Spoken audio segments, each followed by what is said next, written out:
Oh, we could watch Honey's. The part 2 of the Honey video. How Honey's an evil business. We watched the first one so long ago. He released part 2. Exposing Honey's evil business model. Lock in. PayPal does not want you seeing this video. A few hours ago, PayPal's lawyer sent me a cease and desist letter and requested Patreon take down my video under a copyright infringement claim. Yo, getting a cease and desist from PayPal and then continuing to fucking post it is like a baller move, but also terrifying. I've gotten one cease and desist ever, and it was because I used I can't say it. I used an image in a TikTok I made 4 years ago, and they gave me a cease and desist like 2 months ago, and they were asking me to pay them like $1,000. And I was like, yo, I didn't even make money on your video. That was like before the fucking creator fund. And they were like, well, we want money. And I was like, I'm not paying you. I'm not paying you.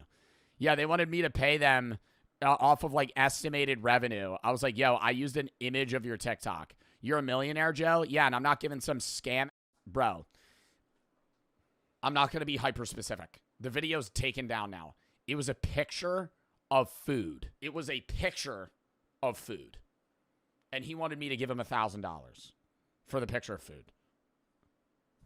Up your ass. Consider this a no. You can copyright that. I always say, too, I know I do react videos, right?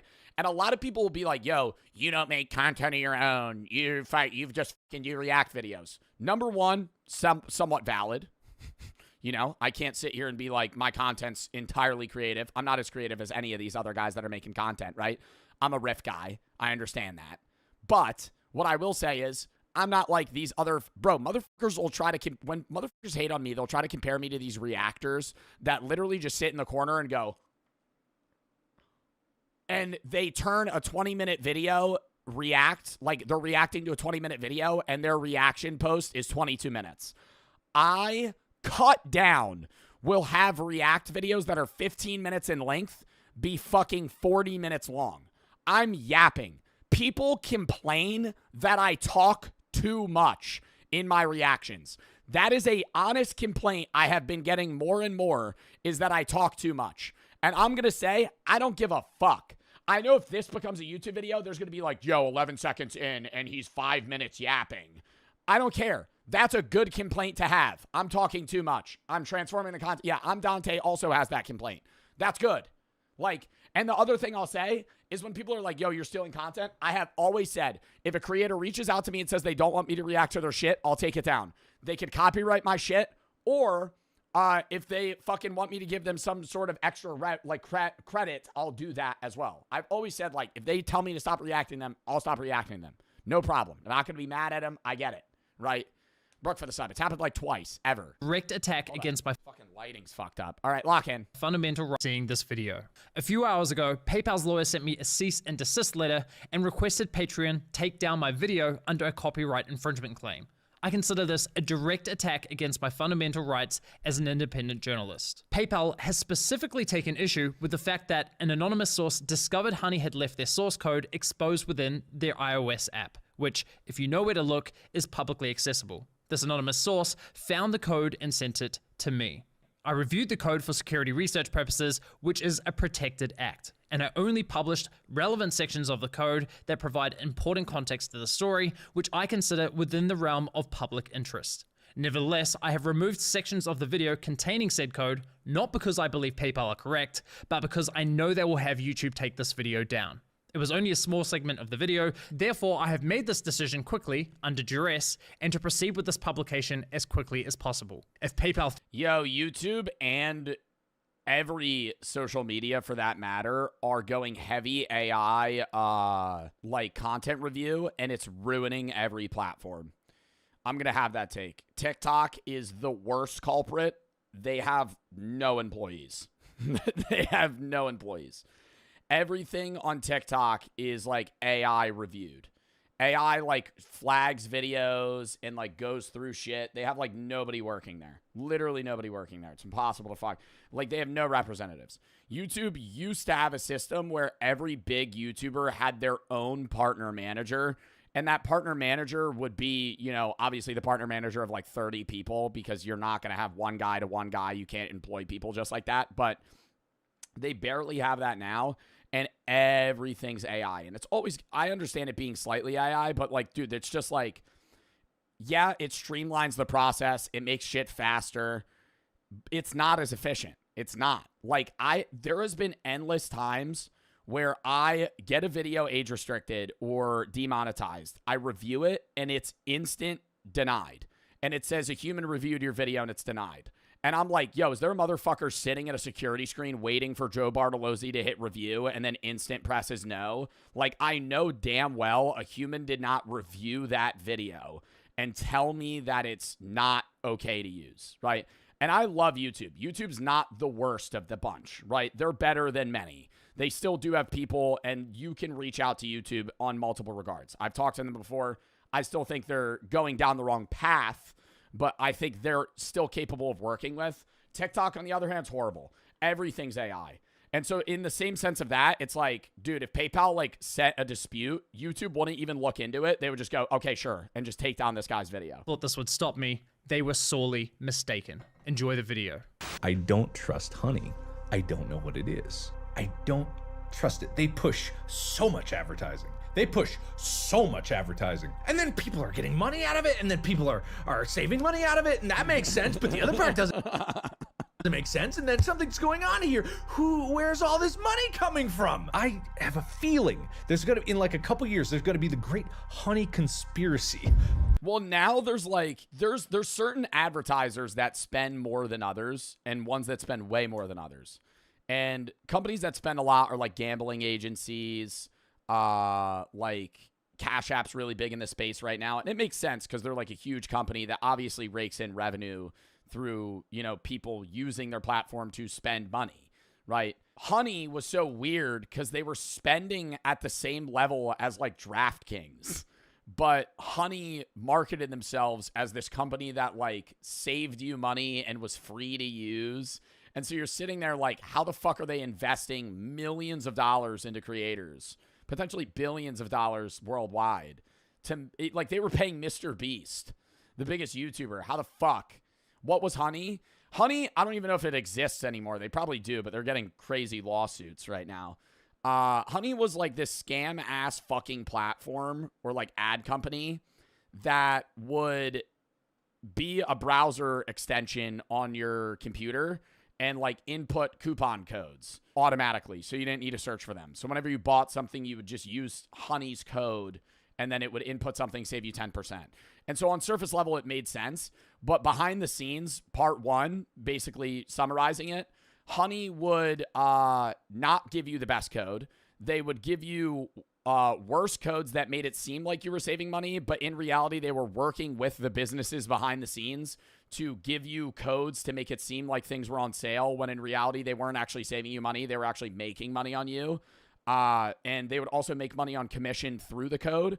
So if creators were doing ads for Honey, and you used Honey as an extension, but then they shouted out another ad company that like they got like shared revenue on, like say like Gamer Subs, where I'm like, use code BART, right?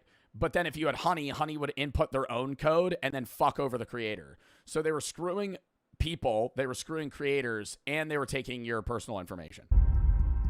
PayPal's all while they said they didn't do that. Honey Money's next vid, pal. Yo, ban that kid. Saving browser extension is accused of scamming customers and YouTube creators. The biggest YouTube scam has just been revealed. The greatest scam in the history of the creator economy. People have been getting influenced and scammed, and I've been a part of it. It involves almost every high-profile creator that I can think of, including myself. Honey paid a lot of influencers up front while taking money out of their back pockets. Whoa, that's a little shady, mind you. Yeah, like you'd get your audience on Honey and say you got paid like 10K for an ad as a big ass creator. Like say you're fucking, you know, like Asmongold. I don't know if he ever did an ad for Honey, but say you're like, who's a big creator that did it? Like, or like Linus Tech Tips. Like say you're like Linus Tech Tips and you do an ad for Honey and they pay you like $12,000. Up front, you're making money on them, but Honey behind your back is now taking your viewers that use your browser extension and making all of your revenue from your videos like through other ads, all that revenue goes directly to them. So like behind your back, they're taking your money and they're also making every ad you do appear worse to the ad company because every code usage gets rerouted to them. So that's how they track your performance, right? So if I do an ad for a company and I say use code blank, they check a few things. The views on the video, they're checking clicks, and they're checking code usage. And those three things determine if they want to do an ad for you again. The first two are still shown, but Honey removes the third one. And the third one is the one that matters the most. Code usage is turnover rate. And new customers is what marketing is for. Getting a new customer is vastly more expensive than keeping one. And so when they get a code usage, that shows that your ad worked. But Honey removes that and makes it seem like your ad sucked. So to you, they're paying you money, but they're also fucking stabbing you in the dick while they're fucking doing it. So they're like, here. And they're just ruining the rest of the ads that you do for eternity. Up front. While taking money out of their back pockets. Whoa, that's a little shady, mind you. No way. That. Brother. Heilige Scheiße. I'm the biggest Honey fan in the world. Ludwig, no! They've also Bro, they make you say that shit, though. Talk about how much you like the company. Talk about how you use it every day. been lying Use a personal, say something personal. to consumers. They are clearly not giving the best coupon I use Honey all the time. Whenever I'm buying stuff, I use Honey. It inputs the code really easily. codes and discounts to users. If you have downloaded Honey, I do recommend removing it from your browser. I do think that this investigation from Megalag will lead to a huge class action lawsuit against Honey. So on behalf of creators everywhere, I have filed a class action lawsuit. We're suing PayPal and Honey. Gamers Nexus is the lead plaintiff in a class action complaint filed against PayPal and its property, Honey. Well, it's Oh, I forgot from the first video that PayPal owns Honey. safe to say PayPal's lawyers love my last video. But don't worry, PayPal, you know what they say. All press is good press, right? Yo, PayPal's also a fucking old ass UI, bro. Using PayPal feels like I'm back in like 2008, man. Like, it's terrible. Let's see. Since releasing part 1 of my investigation, Honey has But it's like the only thing that people use. PayPal's like used to buy shit everywhere, but it's the worst platform. lost over 6 million users. Google has changed their policies for browser extensions, blocking Honey from claiming undeserved commissions. And most Wow. significantly, PayPal has been slammed with over 20 class action lawsuits accusing them of wiretapping, computer hacking, unfair competition, consumer fraud, tortious Computer hacking. interference, and unjust enrichment. Yikes, maybe not them. And unfortunately for PayPal, I suspect more lawsuits will be filed following the release of this video. Why? Well, you see, besides lying to consumers and stealing from influencers, Honey was also causing serious harm to small businesses. So much so that I believe brands have likely suffered millions of dollars in damages. But that's not all. In this video, you're also going to learn how Honey was collecting and sharing your data, and how they, in my opinion, illegally targeted minors through influencers such as Mr. Beast. Strong accusations, I know, but I have the receipts. I've reviewed internal data, Honey's source code, their pitch deck to investors, disturbing emails. What, they were doing like a Facebook Mark Zuckerberg thing where they were selling people's info? Dude, anything that's like, I feel like the best thing that I've ever heard marketing-wise is if a product is free, you're the product. And I feel like that is the most true. Like, if you're not paying for the use of something or an item or anything, you're the product. You're the guy that's making that company money. Between Honey and small business. Whether it's selling your information or like using data or, you know, fucking mining Bitcoin on your computer. I've reviewed interviews and much, much more. What about ripping a free Muha? If somebody just gave you a free Muha med, I think you are ripping straight vitamin E and you're probably going to die. You're about to get insights No one gives out a free card. into one of the most scummy, predatory business models I have ever seen. You'll also find out why my investigation has triggered multiple class action lawsuits against other corporate giants such as Microsoft, Capital One, Klarna, Rakuten, and Retail Me Not. Per usual, the views, allegations, and conclusions expressed in this series are my opinions based on evidence I have. We are your product. In a content perspective, No, I'm like a middleman for YouTube, right? Like the way YouTube works, I don't run ads on Twitch, so you're not really the product. Like you just watch me for free unless you get ads for pre-rolls. But yeah, I mean, I provide content. I provide the product. YouTube is a company that YouTube's like a strip mall. I set up a shop. I bring in customers. YouTube sells the product in my strip mall. I'm just the guy out front bringing you in, right? I have my own little mini store at YouTube Strip Mall. I don't sell any products. I just sell my content, right? I just gather attention, right? I'm a guy doing tricks on the side. And if you come watch me, then they hit you with a Doritos ad. And then I get a cut of that, right? Like, that's how it works. Gathered, which will be shared throughout. Ladies and gentlemen, welcome to part 2 of the honey trap.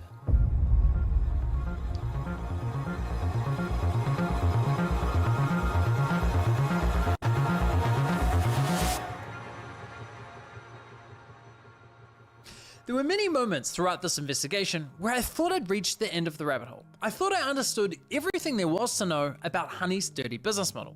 They were claiming the credit for sales they hadn't earned, poaching the affiliate commissions from content creators, and they were intentionally withholding discounts from users for their own financial gain, rendering the entire value behind their core product a lie. Kinda hard to believe it could get much worse than that, but unfortunately it does. And I realized this after noticing a strange but reoccurring anomaly. You see, in most cases, when Honey popped up at checkout and I clicked apply coupons, a discrete tab would open in the top left corner of my browser. That's Honey injecting a simulated referral click, attempting to claim the credit for a sale. But here's where things got weird. Every once in a while, I'd come across a store where, after clicking apply coupons, Honey wouldn't load their affiliate link. So why not? At first, I thought it might be a bug, but quickly ruled that out after noticing the same anomaly on multiple websites. Even stranger, when this would happen, I was generally finding better deals. So what gives? Well, for the longest time, I was under the assumption that Honey would only pop up on websites that had agreed to partner with them, but I couldn't have been more wrong. And I realized this after stumbling across a post on Shopify's community forum, where a store owner complained that Honey was leaking their coupon codes without their permission. And as I read through the replies, I could see other stores had the same issue. Now, this was a pivotal moment in my investigation because it turned my entire understanding of Honey's business model upside down. Until now, I was so focused on the impact Honey had on consumers and influencers that I didn't even think to consider the potential impact to businesses. Though in my defense, Honey consistently referred to the 30,000 stores on its platform as participating stores. So one would assume that every store on Honey's platform joined willingly and with consent. Yet clearly, that wasn't the case. So I reached out to several business owners to learn more. Honey takes the codes that people use on our website, the discount codes, and makes them public to everybody who's using Honey. We started having problems with... Oh my God. So if you were just like some random guy that had a 20% off coupon code, then Honey would just leak that to all your customers? I mean, like, that's something that's good for the consumer, but terrible for a small business. Like, horrible for a small... Like, if you're trying to make money and you're just giving, like, a nice code out. Customers would get in touch via our support website saying, oh, hey, I just tried to use this discount, this 60% off coupon, and it doesn't work. And I'd be like, 60% off?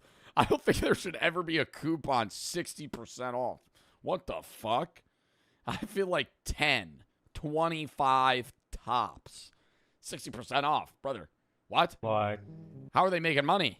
We can look into it. Like, dude, that is not your discount. Like, how did you get that? And they'd be like, oh, it just showed up through the Honey extension. I hadn't heard about Honey before, and I was just hanging out on the couch with my girlfriend, and she made some comment about, oh, this app Honey that basically gives you all these coupon codes, and I think she asked if we were on it. I said no, and then she checked out our website and said, oh, you actually are on it, and it's giving this 15 or 20% discount code. And so that's when I found out about it, and I was pretty shocked because I didn't know how long it had been going on for. Yeah, it cost us. Yeah, it costs them. I feel like the only solution in this situation, if you're a small business owner, is get rid of coupons. You know what I mean?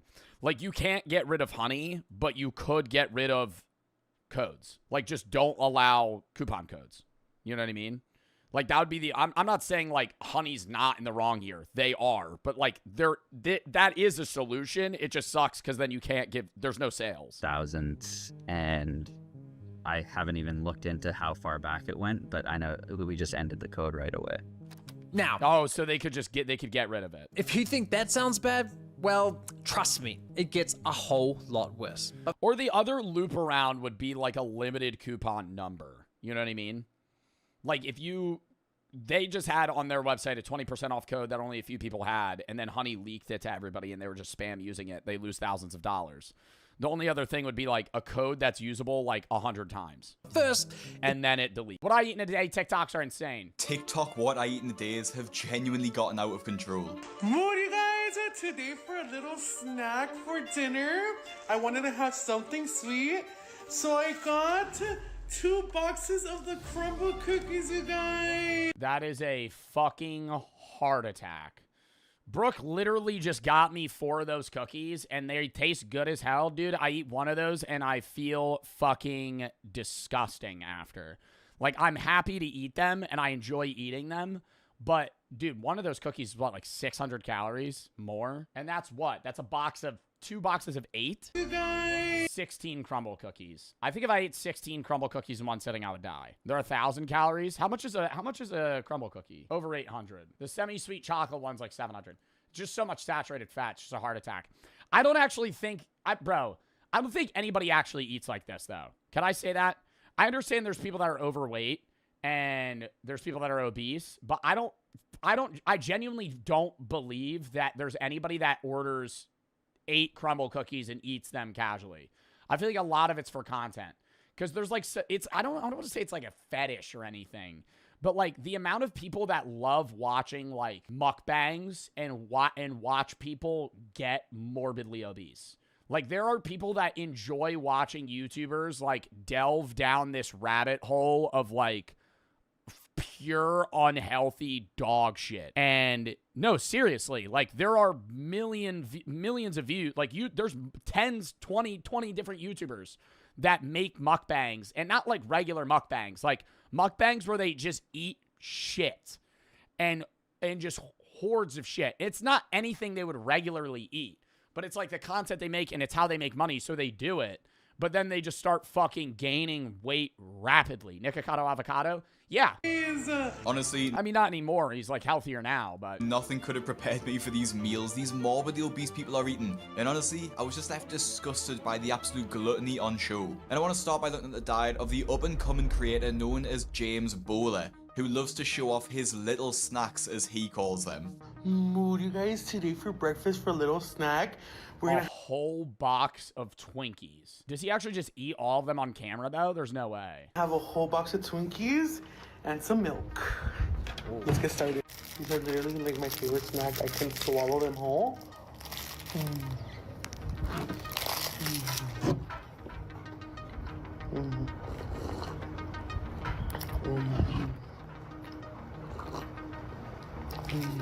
Second one. Bro, why do people want to watch this though? Is there no seriously? Because it's not ASMR, you know? That's why I was saying it has to be like some weird, like the moaning. I'm telling you, bro, it has to be like some fetish content. Like there's no way, because I get the appeal of ASMR where like somebody eats something that makes like a weird crunchy noise. Bro, what's that? You know that ASMR where they be drinking like slurp juices? Like this.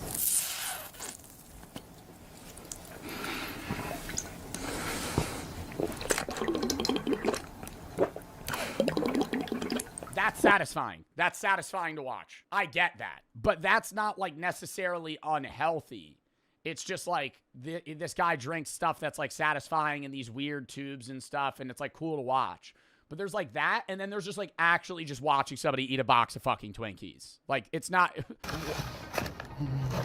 And I mean, before we get into what he eats, it's pretty impressive that James doesn't actually fit into the frame of his camera. Like, he's literally so wide, we can't see how wide he is. But back to what he eats, in what world is this a light snack? 2 boxes of Twinkies with a glass of milk has around 3,800 calories, and James is just literally And just straight fat and sugar, man. inhaling them. And honestly, just making the most disgusting... Dude, he's panning into it, though. There's no way he just makes that noise when he's eating it. You know what I mean? Like, nobody's moaning. This is just fat shaming. He's being rude, yeah. The point that he's trying to make of this being bad is not fat shaming. When he was like, he's so wide he doesn't fit in a frame, that's fat shaming. But, no, that is fat. Making fun of somebody because they're fat is fat shaming. Pointing out the fact that they're eating unhealthy and they're going to fucking die because they're eating unhealthy is not fat shaming. I've always said that, right? There's a difference between being like, hey, this is terribly unhealthy, and then, hey, making fun of somebody because they're fat. noises while doing so.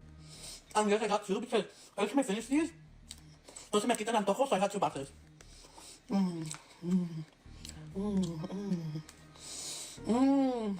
Remember Balance is key, we're gonna be having a meal like this? Balance is key, like, so we have some water. I wasn't gonna do Diet Coke, but I was like, I was feeling a little spontaneous today, so... It's rage bait content. I really do believe it's rage bait content. I don't think he actually thinks this. There's no way he thinks a bottle of water is balancing out the crumble cookies that he's eating. You know? Like...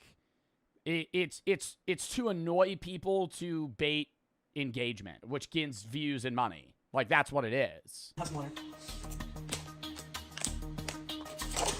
And this is right, that one looks pretty fucking good. No, that one looks pretty fucking good. Yeah, the moaning is really upsetting, right? And this is a genuine question. Like, is this just some sort of fetish content? I just don't... That's what I'm saying! What's with the moaning? What's with the moaning?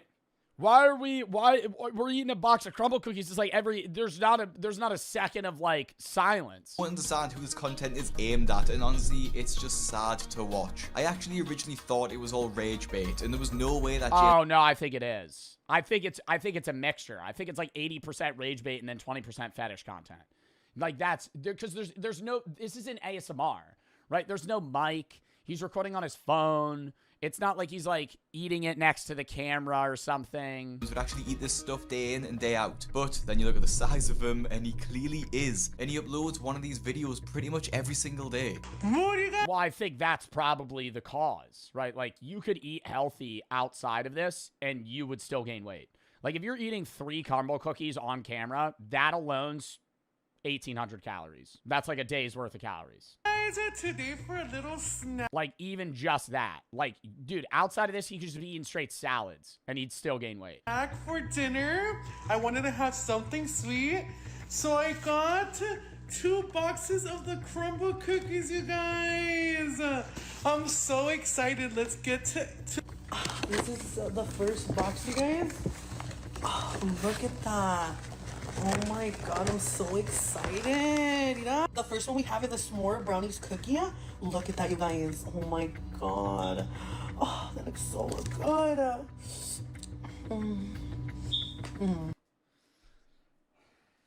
If you were curious about the calorie content of these crumble cookies, it's around 8,600 calories. And there's actually a guy that follows James and comments on pretty much every post he makes with a macro breakdown of what he eats. So this crumble macro guy here, I just fell to my knees at all these. I have a family. I need James to start sticking to a diet.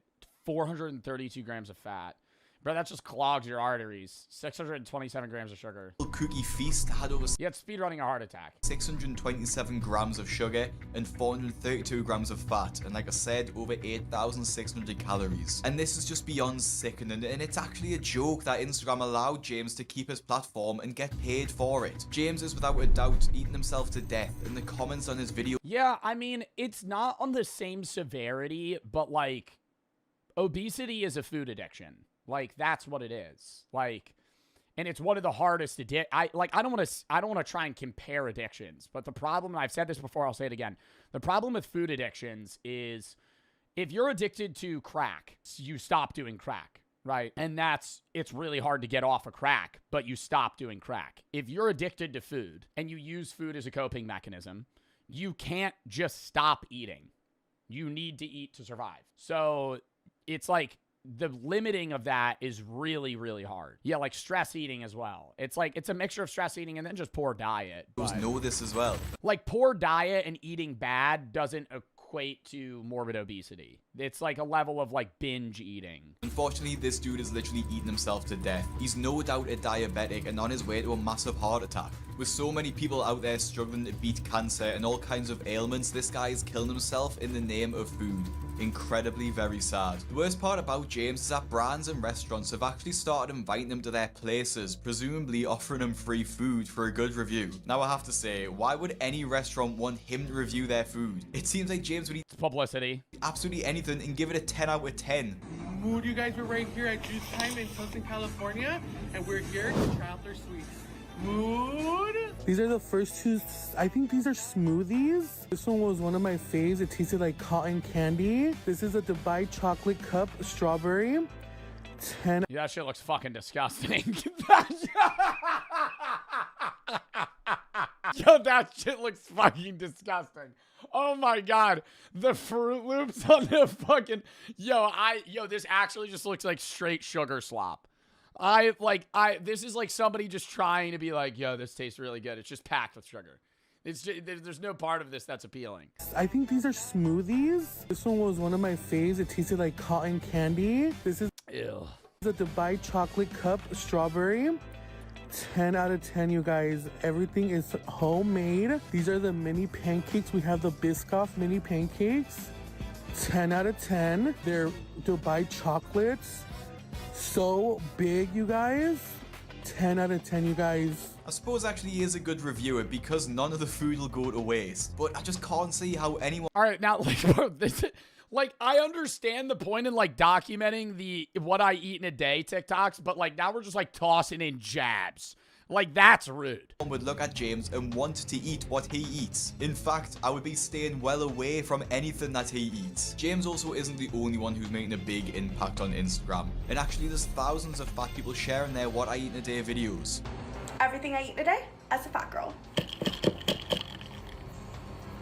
This is Brandy Lee Snacks, who is unsurprisingly followed by... Bro, who are the two fucking streamers that are gaining traction now? It's like, I understand it's like people laugh at it because it's funny, but it's like, dude, it's concerning. Like, that, yeah, Jay Bullen. And he acts like he's passing out. Yeah, Tismala and Jay Bullen. And they'll eat it and they'll go, oh! And they'll fall asleep or something. But it's like not, like it's a bit, but it's like, dude, like they're getting paid. And so it promotes that.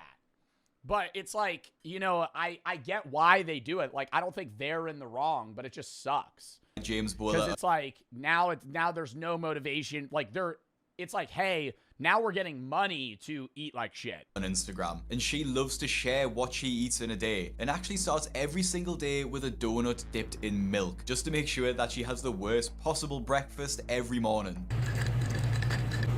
Kayla for the 1,000 buddies. I don't eat the best that I could stand to lose some weight. I just finished Kate watching. This makes me want to start a diet tomorrow. I mean, if you want to diet, you want to diet. I have no problem with I don't make fun of people for their weight and how they look. I always say, as long as you're healthy, that's what matters. You know, outside of that, if your blood test comes back and your blood pressure's fine, who gives a fuck? You know, like that's what matters, right? If your cholesterol levels are fine, if your blood level's fine, whatever, you know, like, somebody being like slightly overweight, there's nothing wrong with that, right? But like morbid obesity is different, where if it's like you're like 5'8" and 400 pounds, like that's like putting stress on your heart, like you're gonna die when you're 35, right? Like that's the difference.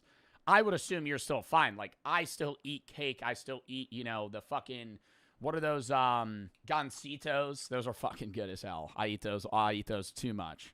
But like, dude, like you can, I would say the biggest thing is like having a week's worth of calories. Like you have to fit that, like having, you know, 3 days of eating really healthy and then having a day where you have a bowl of ice cream or cake or something, that's fine. It's just like, you need a match. Like there has to be a level of consistency. And then you have days where you could take like, hey, I'm going to eat a bunch of cookies or brownie or whatever it is, you know? Diagnosed sociopath explains life without empathy, guilt, or remorse. So no, I've never wanted to kill cats. And I'm going to be specific there, not cats. There are things I've done in my childhood, but never to cats. Like killing other animals? What do you mean? like other animal cruelty, but so dogs. Well, I'm assuming it just means any animal that isn't a cat. How do you get diagnosed as a sociopath? Do you just go to a psychiatrist and say that you're suspecting that you have, you know, sociopathic tendencies? Because you don't just go to a doctor and they say that. I'm assuming you have to, like, go at a younger age or maybe early adulthood when you're, like, suspected of it. What is your personal definition of a sociopath? Well, to me, a sociopath is someone who has been diagnosed with antisocial personality disorder and has specific antisocial behaviors. I would say a sociopath is someone who does not have empathy, who does not have remorse, and doesn't have guilt. I personally don't think that there's... Is that something that's genetic or developmental? Because I can't imagine a full lack of empathy. Like being unable to feel remorse or bad for somebody in a situation that's not your own. It's like a high level, it's like a higher level of narcissism, because narcissists could still feel bad for people or feel remorse, but it's like the step up. Guilt, because it's just a useless emotion. And the clinical diagnosis. Guilt is a useless emotion. Anxiety for guilt, because it's just a useless emotion. And the clinical diagnosis, Yeah. does that differ from that? Sociopathy is not a medical term. So when people talk about it, it's usually informal. I know I use it informally. It doesn't have it is not in the DSM. You need to be diagnosed with antisocial personality disorder, which is characterized by a lack of empathy, guilt, and remorse. A lot of people claim to be sociopaths and they think, oh, I've done bad things before. Am I a sociopath? And the answer is no.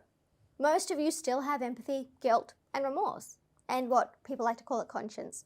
We don't have that. But is that a lack of emotions as a whole? Like, how do you not have empathy but still feel sadness, grief, and happiness? To me, it feels like an all or nothing thing, no? I'm not disagreeing with this. Like, I know this is like we're talking about like something that actually exists in today's world. I'm saying I'm confused personally on the idea that like you could feel like sadness or, you know, happiness, but not feel regret, remorse, guilt. Are you born a sociopath or do you become one? I just asked that. That's the fucking... Dude, I love that. That was a question. I was hoping that would be answered. I'm in the firm belief that anyone with factor 1 traits, which is the callousness, the grandiosity, the glibness, the charm, that's all born. You're born with that. And that's where the distinction comes in between sociopathy and psychopathy. So psychopathy is based on the Hare checklist, which is the work of a clinical psychologist who is Canadian. And so there's a lot of traits that can be ascribed to factor 1 versus factor 2. So factor 1 is when you don't commit like crimes out of passion. You don't react out of heat, out of anger in the moment. You react out of coldness and a long calculated strategy. And that's what I believe I have. The thing is I'm... That's like fucking terrifying. How do you have friendships if everything's like a cold, calculated response? Like, how do you have a social life? I know it's like sociopaths have antisocial behavior, but they put on a fake social, you know, outwardness, like an extroverted persona. I'm not impulsive and reckless. I am when it comes to adventures. I am not when it comes to revenge and plots. I can spend a year, 2 years working on a plot to get back at somebody. What? 2 years? 2 years getting back at somebody? Oh my God, what is this, war? Being like holding a grudge for that long? Holy shit. I don't think that's like coldness. That's like a deep-rooted like anger is how I would see that.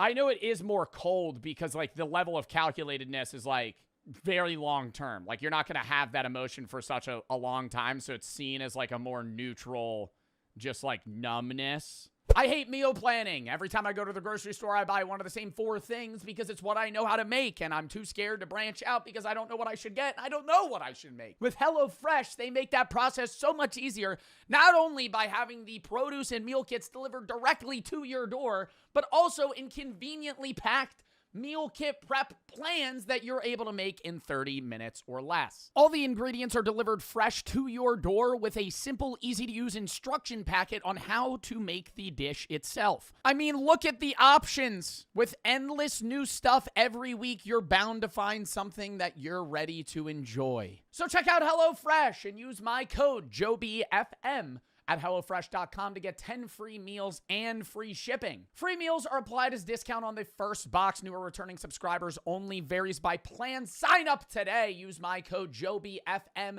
at HelloFresh.com or click the link in the description. Thank you to HelloFresh for sponsoring this video. And let's get back into it. Do not get into fistfights. I do not get aggressive. I do not do things that will cost me my freedom, my life, and my social circle. But then what the fuck are you doing for 2 years to get back at somebody? Like plotting the death of their grandmother? Like, I don't understand. Like, what in a long-term scale is revenge in a 2-year span? Like like slowly inputting like higher doses of like mercury into their water or something? Like make them do something, sabotage? No, I feel like it'd be like you're like slowly implementing like mercury into their water so eventually they die. Like, I don't understand. How can you spot a sociopath? The funny thing is, people think sociopaths are going to be scary in person, that they're, there's a distinction between them and other people. The truth is, there really isn't. What I notice in a fellow sociopath is the eyes. The eyes are pretty soulless. If you see me get angry, you will see my eyes become soulless. But I personally had to teach myself how to blink more often because I was freaking people out. And so... What? She had to tell herself to manually blink more? That's something that you will notice. The ability to hold eye contact for as long as possible. Usually because we don't have the same strength. Ooh, I be darting away, dude. I can't keep eye contact that long. In conversation. I'm not gonna, like, not look at you ever. But, like, okay, say we're having a conversation. Hey, how are you doing? Yeah, so the other day I was just, I was on the street and I passed this one guy and he didn't really, like, look at me in the way that I thought he would. And so it's like you kind of, like, dab back and forth. You look away, you look at your surroundings, you look back. You look away, you look at your surroundings, you look back. When they're talking, I look directly at them as a sign of respect. But when I'm talking, I won't look into your eyes the whole time. Because when somebody's talking to you, you look at them to show that you're paying attention.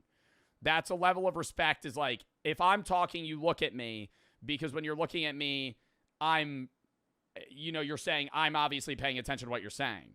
But if I'm talking, I'm not going to stare you down. You have autism.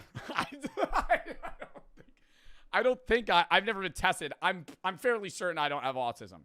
I am unable to look at people in a conversation for extended periods of time. Like, I would not stare at you.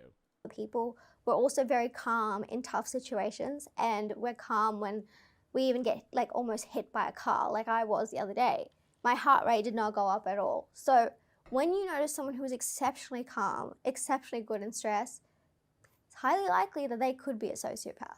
Well, that's what John Kiriakou, the CIA whistleblower, was saying. He said the people they want for the CIA have sociopathic tendencies. Do you have friends? I'm a sociopath. I'm not like a serial killer, okay? Of course I am. All right, well, we started this video by saying you kill animals that aren't cats, which is very vague. I have friends. Like, do you think I'm like AI or something? I have so many friends. I've had long-term friends. I've had people who I find to be disposable.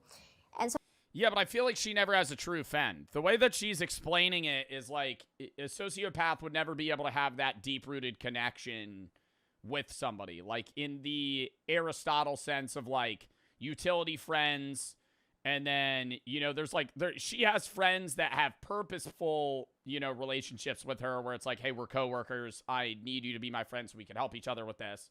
And then she has friends that she enjoys hanging out with, but it's like, the way that she's describing herself emotionally makes it seem like she could never have like a deep understanding connection-wise with another person. I've had people who I find to be disposable, and so I'll get rid of them when they stop having a use. But my real friend... Okay. See, like that. See, like that's crazy.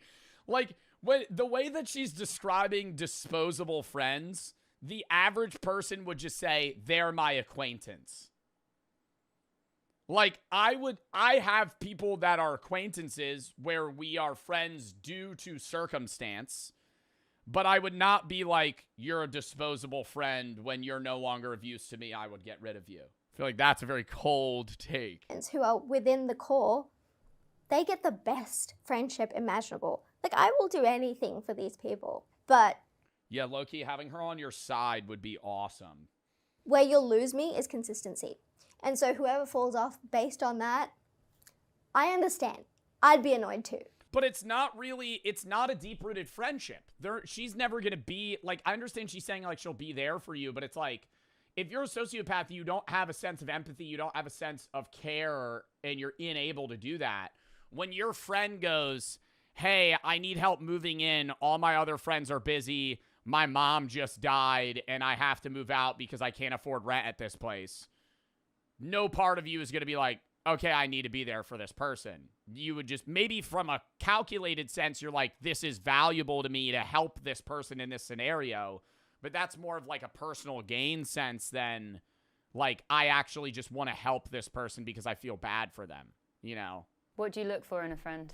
I like someone who is going to be loyal, who will not generally start fights or create a hierarchy within the friendship circle. I don't like hierarchies in those social settings. I need someone who is willing to be there for me at 2 a.m. like I'm there for them at 2 a.m. See, but that doesn't seem like sociopathy. Like, if she's there for somebody in their times of need, she is showing a true caring for somebody outside of her own individual interests. What percentage of the population has ASPD? I believe it's approximately 1 to 4% of the population has ASPD. And what is ASPD? Antisocial personality disorder, chronic mental health condition characterized by long-term pattern of manipulating, exploiting, or violating the rights of others without remorse. So statistically, let's say it's 2%. 222 people in this chat show forms of sociopathic tendencies. And I would say it's probably more than that because women are very underrepresented, and that's probably because our acts are not usually violent because we are small. We don't have the same advantages of men in that domain. Is there an even gender split? No, absolutely not. Men are far more likely to be sociopathic. Men are far more likely to be psychopathic. Men are far more likely to be violent, to be aggressive, and to have the physical size in order to assert that dominance, whereas women just don't have that. Best way of dealing with a sociopath. Okay, so this depends on whether you are dealing with a bad sociopath who you want to get rid of versus someone you want to keep. So if you want to get rid of a sociopath, what you have to do is become exceptionally boring. We cannot tolerate. What?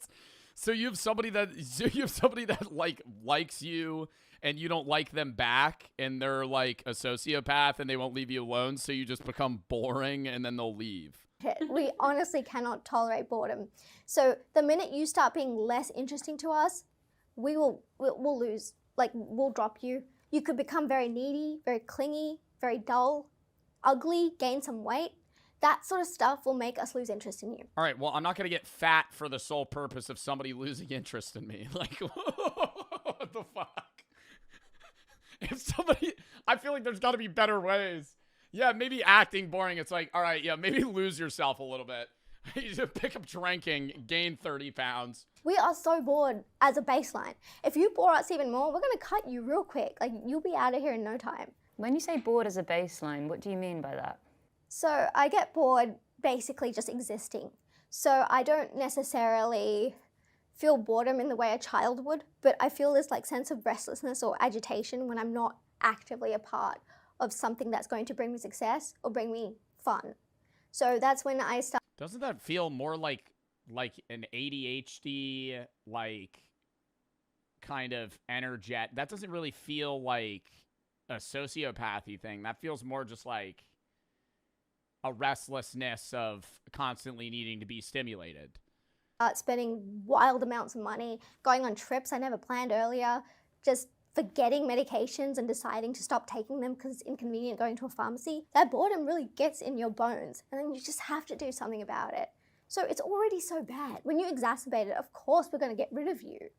Did you want to kill cats as a child? Why cats? What is the, is that like a thing? Like people have an interest in killing cats if they're like psycho or sociopaths? No, I don't think I've ever wanted to kill cats. I adore cats. I have 4 Persian cats. So no, I've never wanted to kill cats. And I'm going to be specific there, not cats.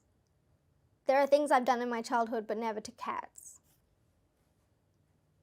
You can't just go to the next question. What, you can't just go to the next question and leave that on a fucking open-ended statement there. Yeah, there's things that I did. Like what? What, did we kill?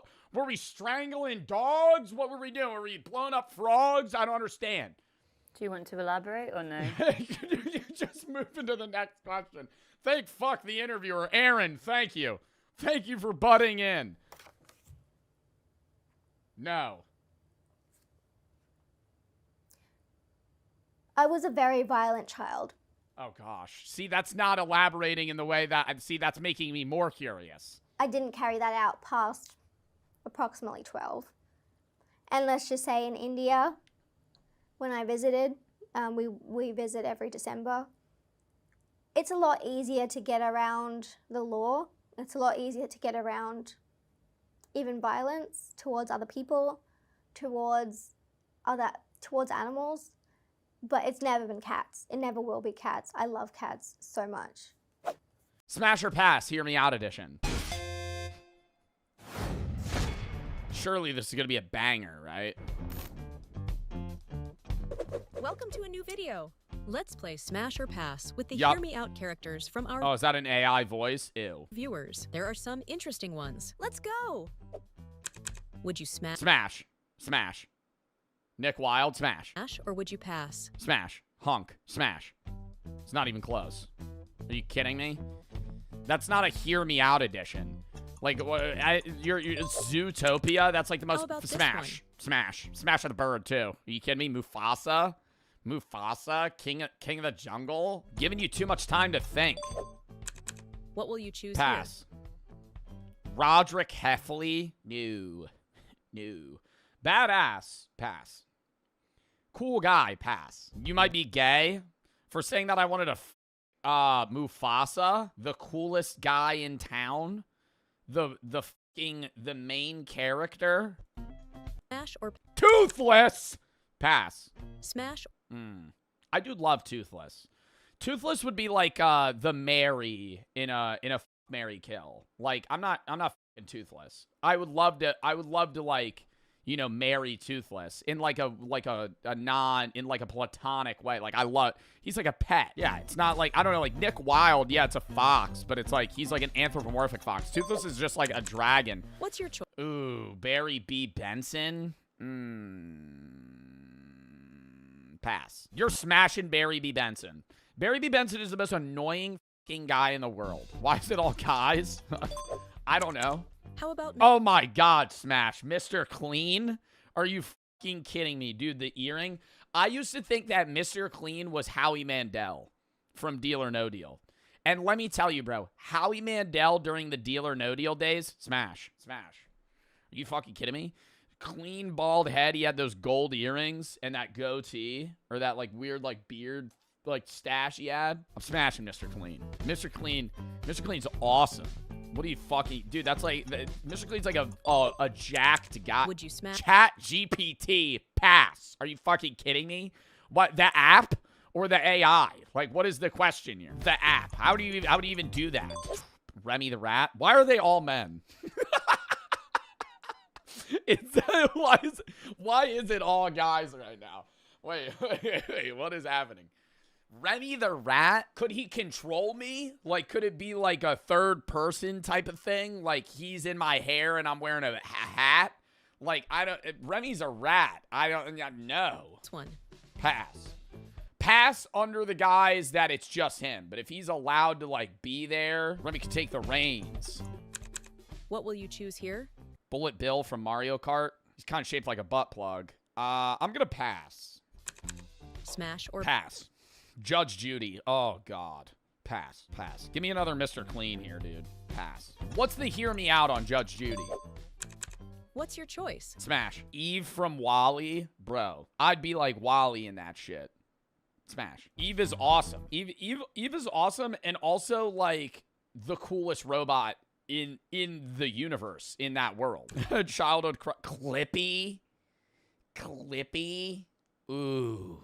This is a hard one. I don't think I'm fucking Clippy. I think I'm going to pass. How would that even work? How would that even work? He's a paper clip. I'm going to pass on Clippy. Would you smash? Smash. Gloria from Madagascar. I had a crush on Gloria from Madagascar. Are you kidding me? Remember that Moto scene? I like them big.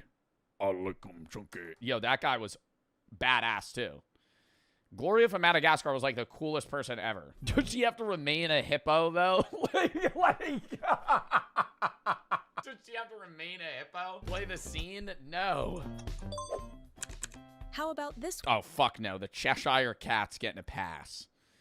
Cheshire Cat's getting 100% pass on this one. Dude, that creepy-ass smile. Oh, fuck no, dude. That's actually terrifying. He does have a nice voice, though. Doesn't the Cheshire... What does the Cheshire Cat sound like? Doesn't the Cheshire Cat have, like, a smooth voice? Cheshire Cat. Hey. That's what he sounds like, right? Cheshire Cat voice. Better have a look. Oh, he does. Oh, no, but look at his fucking face, chat. That's terrifying. Look at him.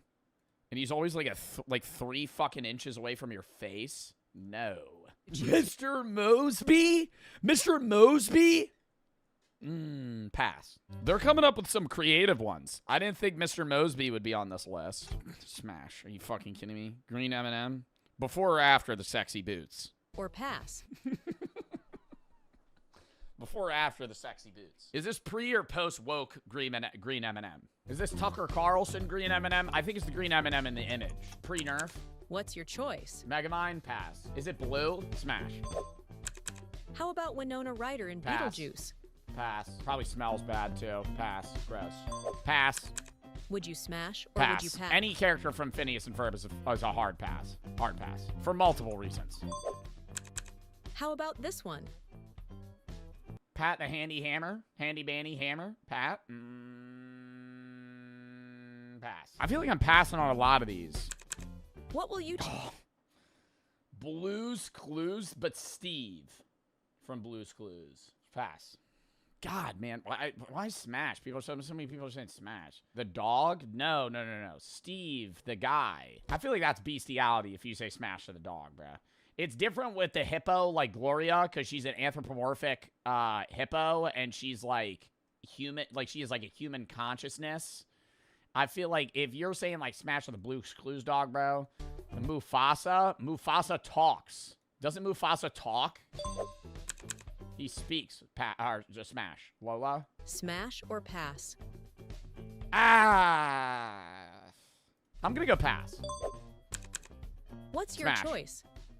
Mr. Anderson, Smash. Tell him to shave that fucking mustache, though. Jesus. I actually have never seen Inside Out. 1 or 2. How about Hannibal Lecter? Oh, okay, so a serial killer. Who's saying Smash? What is the hear me out on Hannibal Lecter? I mean, he's in a fucking straitjacket and he kills people. Like, what? Why are people saying Smash? What is the Smash? What is the Smash? He's a fucking... Oh, he's a serial killer. Hannibal fucking Lecter. That's probably the biggest pass of the century, dude. Are you kidding me?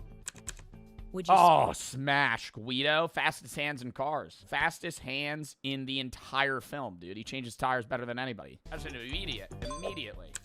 How about this Smash. one? Smash. I had a crush on the dragon from Shrek when I was a kid. I remember being like, damn, Donkey got it good. It's kind of a legacy Smash, but I think I'm going to go pass off of the fact that I look up to him too much. Am I smashing prime Bill Nye the Science Guy or current Bill Nye the Science Guy?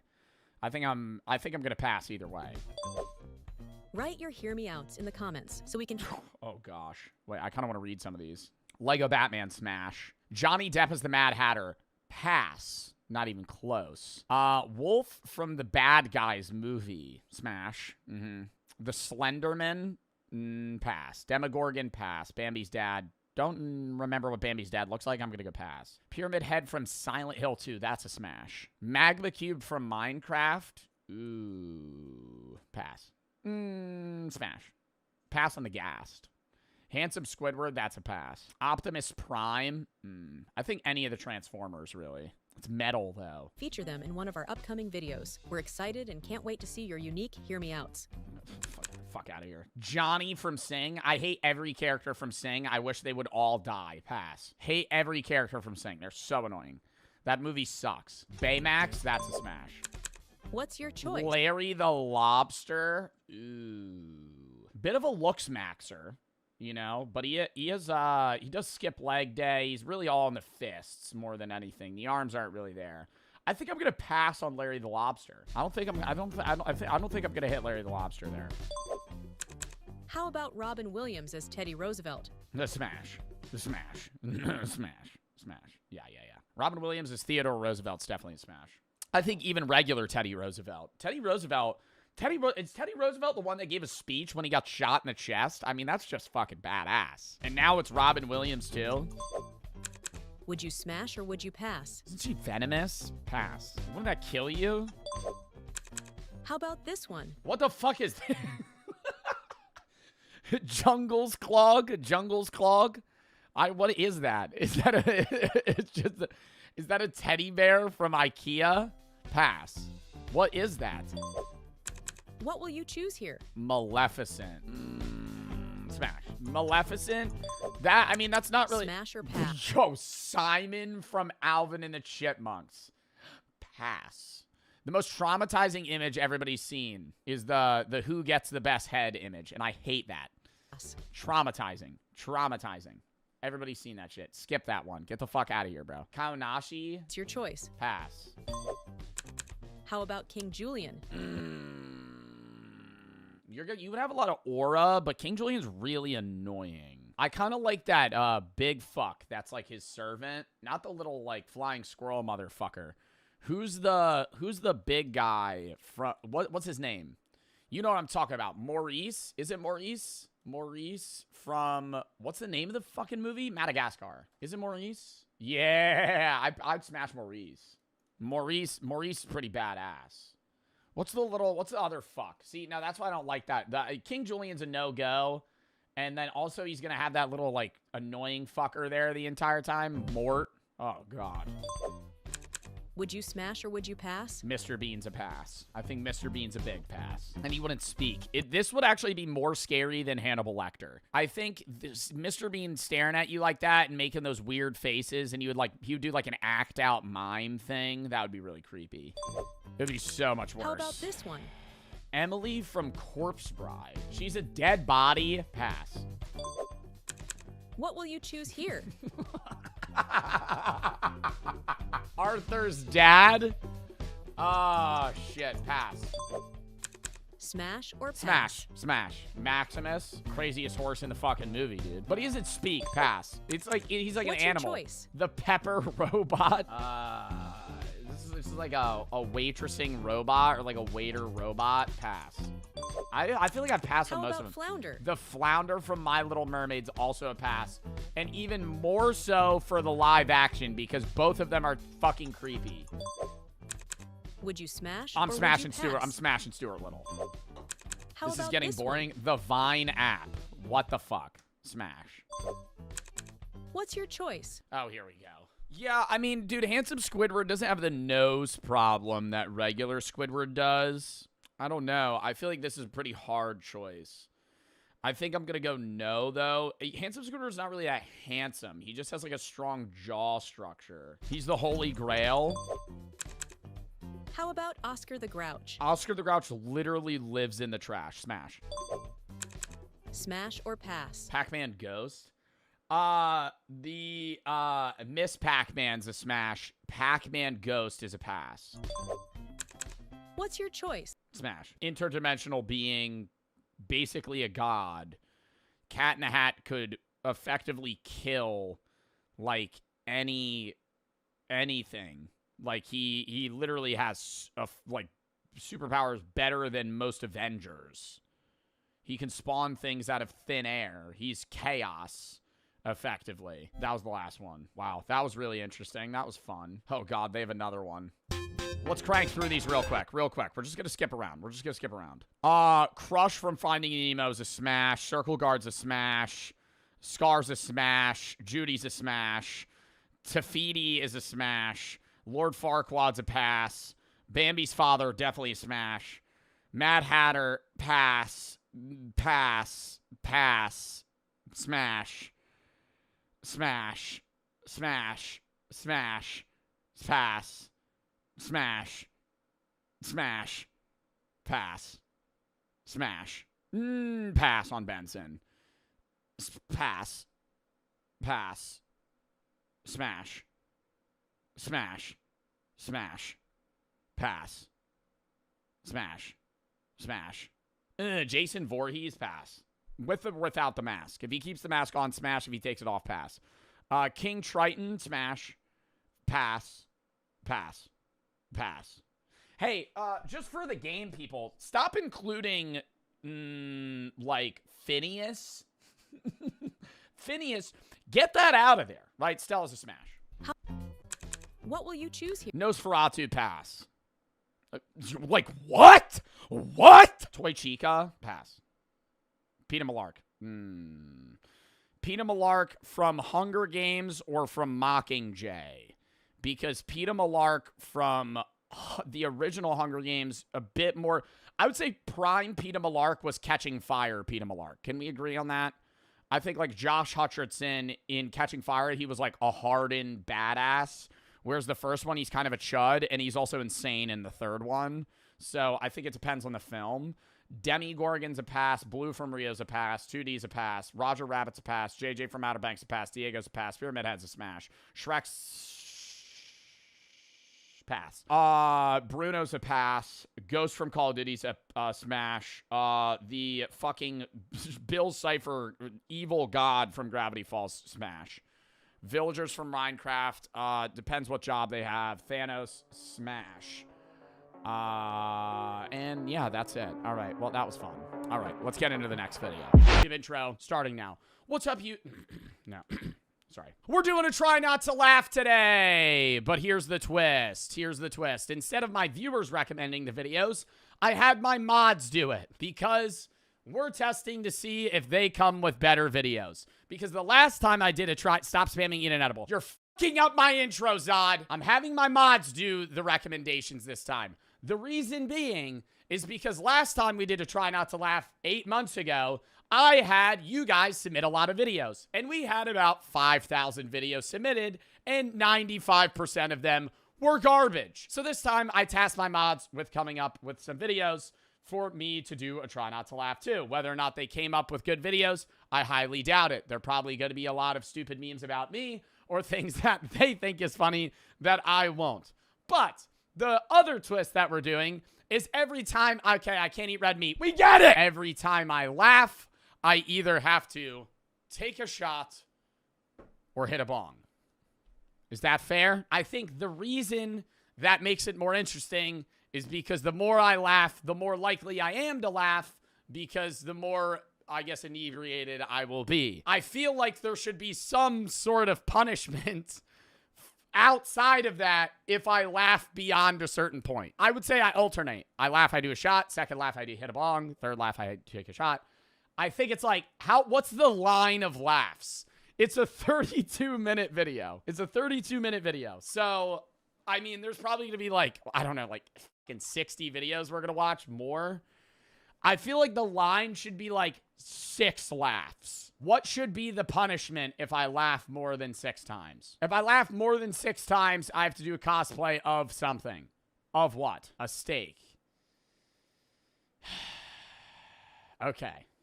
If I laugh more than 6 times, I have to buy and wear a outfit of red meat for a stream. I kind of don't want to hit a bong.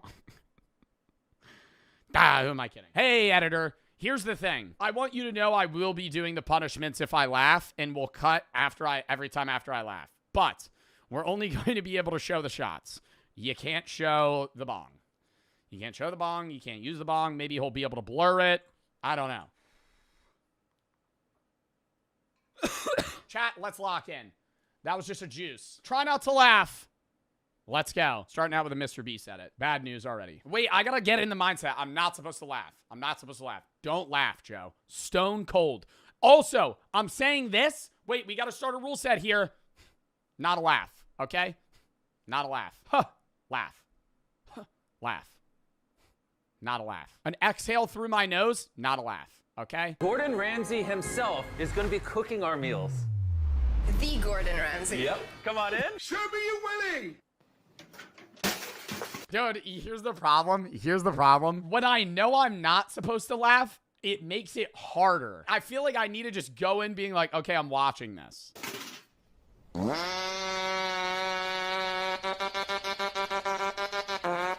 Today I'm going to be eating a chocolate-covered flower for Mother's Day. So happy Mother's Day for all the mothers out there. And guys, make sure you send this to your mother. And you gotta cover himself with chocolate. He does this every video, bro. Yup. Oh, that's so gross. Send this to a friend who loves learning new languages. The Yiddish. He's the Costco hot dog guy. Or am I mixing up old people? Oh no, he's the Costco rotisserie chicken guy. That's what it is. Send this to a friend who loves learning new languages. The Yiddish word of the day is tuchas. Webster defines tuchas as part of there was a 40% chance I thought he was gonna pull down his pants right there. those of you that can't figure it out. It means ass.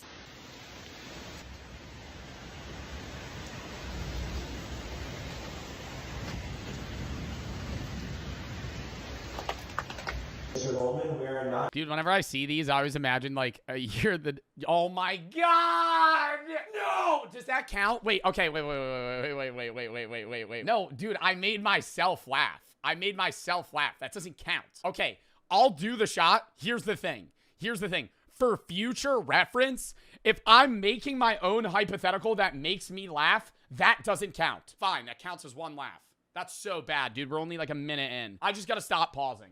I gotta treat this like it was like the Jimmy Here video where I'm just locked. I was going to say, I always imagine when I see these videos, dude, you're the neighbor of this guy, just watching him half naked in his yard, eating a banana, crawling around in the rain, beating his chest.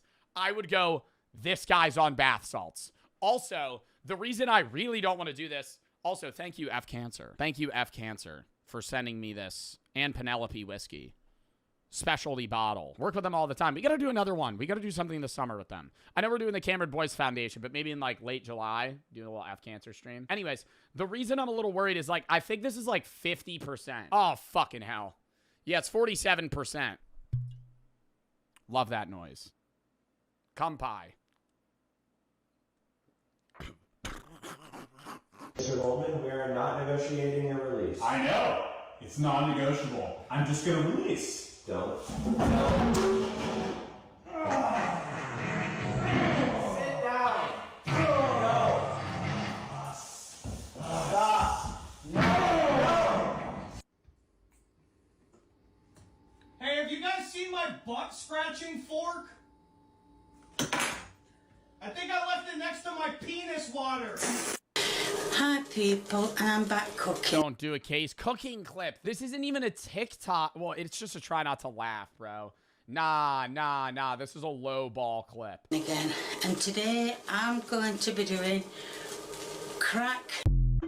Would you rather have a table with $1 million or a table with a book on how... That's lame. I would have rather just seen a case cooking video. Would you rather have a table with $1 million or a table with a book on how to make $1 million? I'd rather just have a table, so that way I'll take the table and sell it for like $50, get 2 tables, sell it, and then I can make 4 tables, and 10, 9, 8, 7, 6. Bro, you know what's crazy is there's actually people with that mindset. Like, there are flat out people that genuinely think that, like, you should take the knowledge. You should take the knowledge over the money. What's that dumbass hypothetical where it's like, 500K or dinner with Drake or some shit, or dinner with Jay-Z. And motherfuckers are like, oh, dinner with Jay-Z, dude. He's going to instill knowledge on me. Yeah, a 30-minute fucking dinner with Jay-Z is really gonna fucking change your life. Like, more than $500, more than $500,000 would. Okay. 4, 3,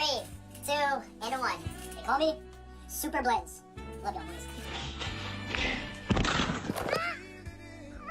Is it fucked to say I don't think that would hurt because it's not snapping on any part of his body? Like, he's basically just smushing the mousetrap. It's not like that wouldn't really hurt. Are you dumb? What do you mean, am I dumb, dude? I would do this. Let's change the punishment, McChunky. In the midst right now, because the mods apparently make the punishment. If I laugh more than 6 times voice crack, I will buy a wall of fucking mousetraps and jump onto it. I'm not eating a steak, bro. That's just like actively, potentially killing myself. Eat bacon. Okay.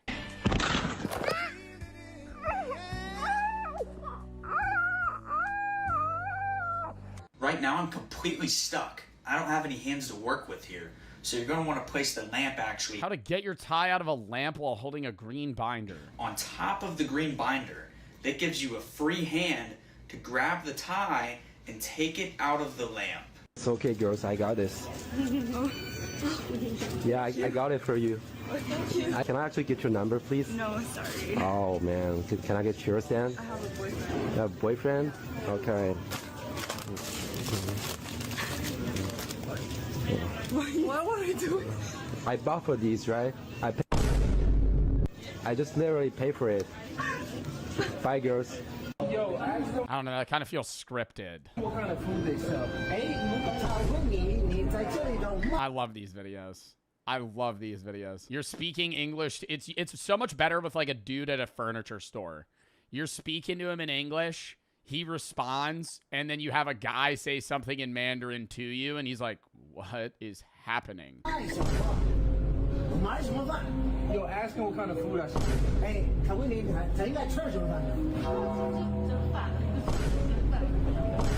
you not understand what I'm saying? Yeah. Ask her if she can give me a discount. It's $2.99, bro. Like, how much more discount do you want? Like, that was funny. Babe, could you come in the bedroom? I have a surprise for you. What? Bro, it makes it so much less enjoyable because I want to laugh. But I'm like withholding it, so the experience is worse.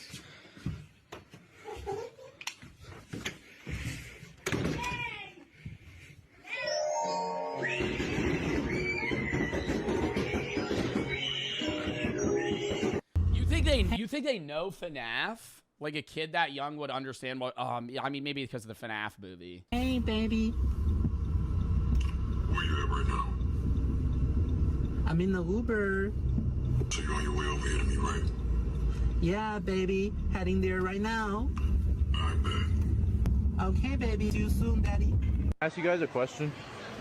What would you do if you saw the cutest cat in the whole world? You would pet it? What would you do? Okay. Oni-chan!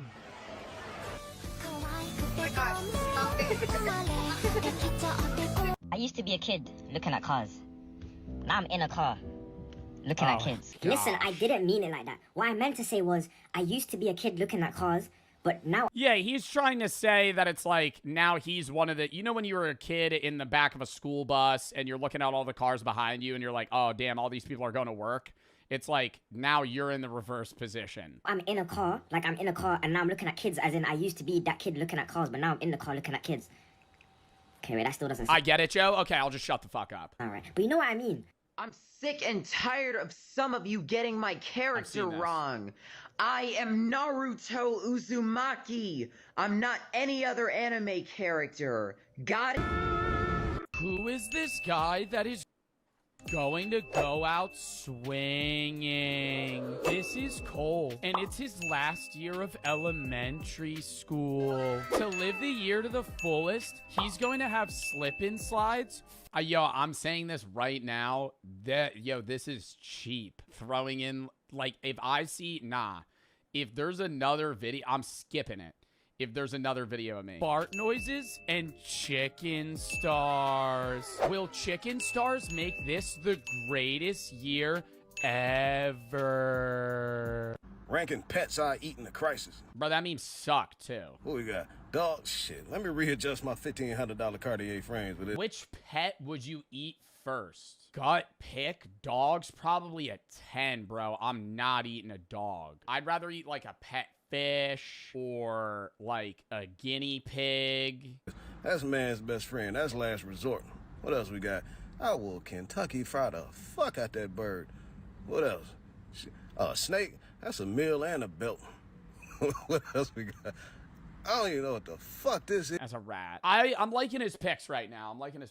Bird at 2. There's got to be something that's better. Just like a regular fish or something that like somebody had, like a pet pig. Might be good in the stew. No. Somebody tell me what the fuck that is. Rabbit? I heard rabbit is gooder than a motherfucker. I'm gonna throw that at 3. Gooder? Adorable little bastard, ain't he? Speaking of adorable, this will probably be my only friend in a crisis, for real. People abandon me or off their ass. Shit, send Ricky to the store for the cornmeal. Hope he make it back. I hate cats, but I probably already ate them motherfuckers before. Eating Chinese food in the 80s, shit was kind of good. We got, what else we got? Unless this motherfucker know karate, he on the menu. Teenage Mutant Ninja Turtle. What? Freaky ass gerbil? Hell no. He's a 69 god.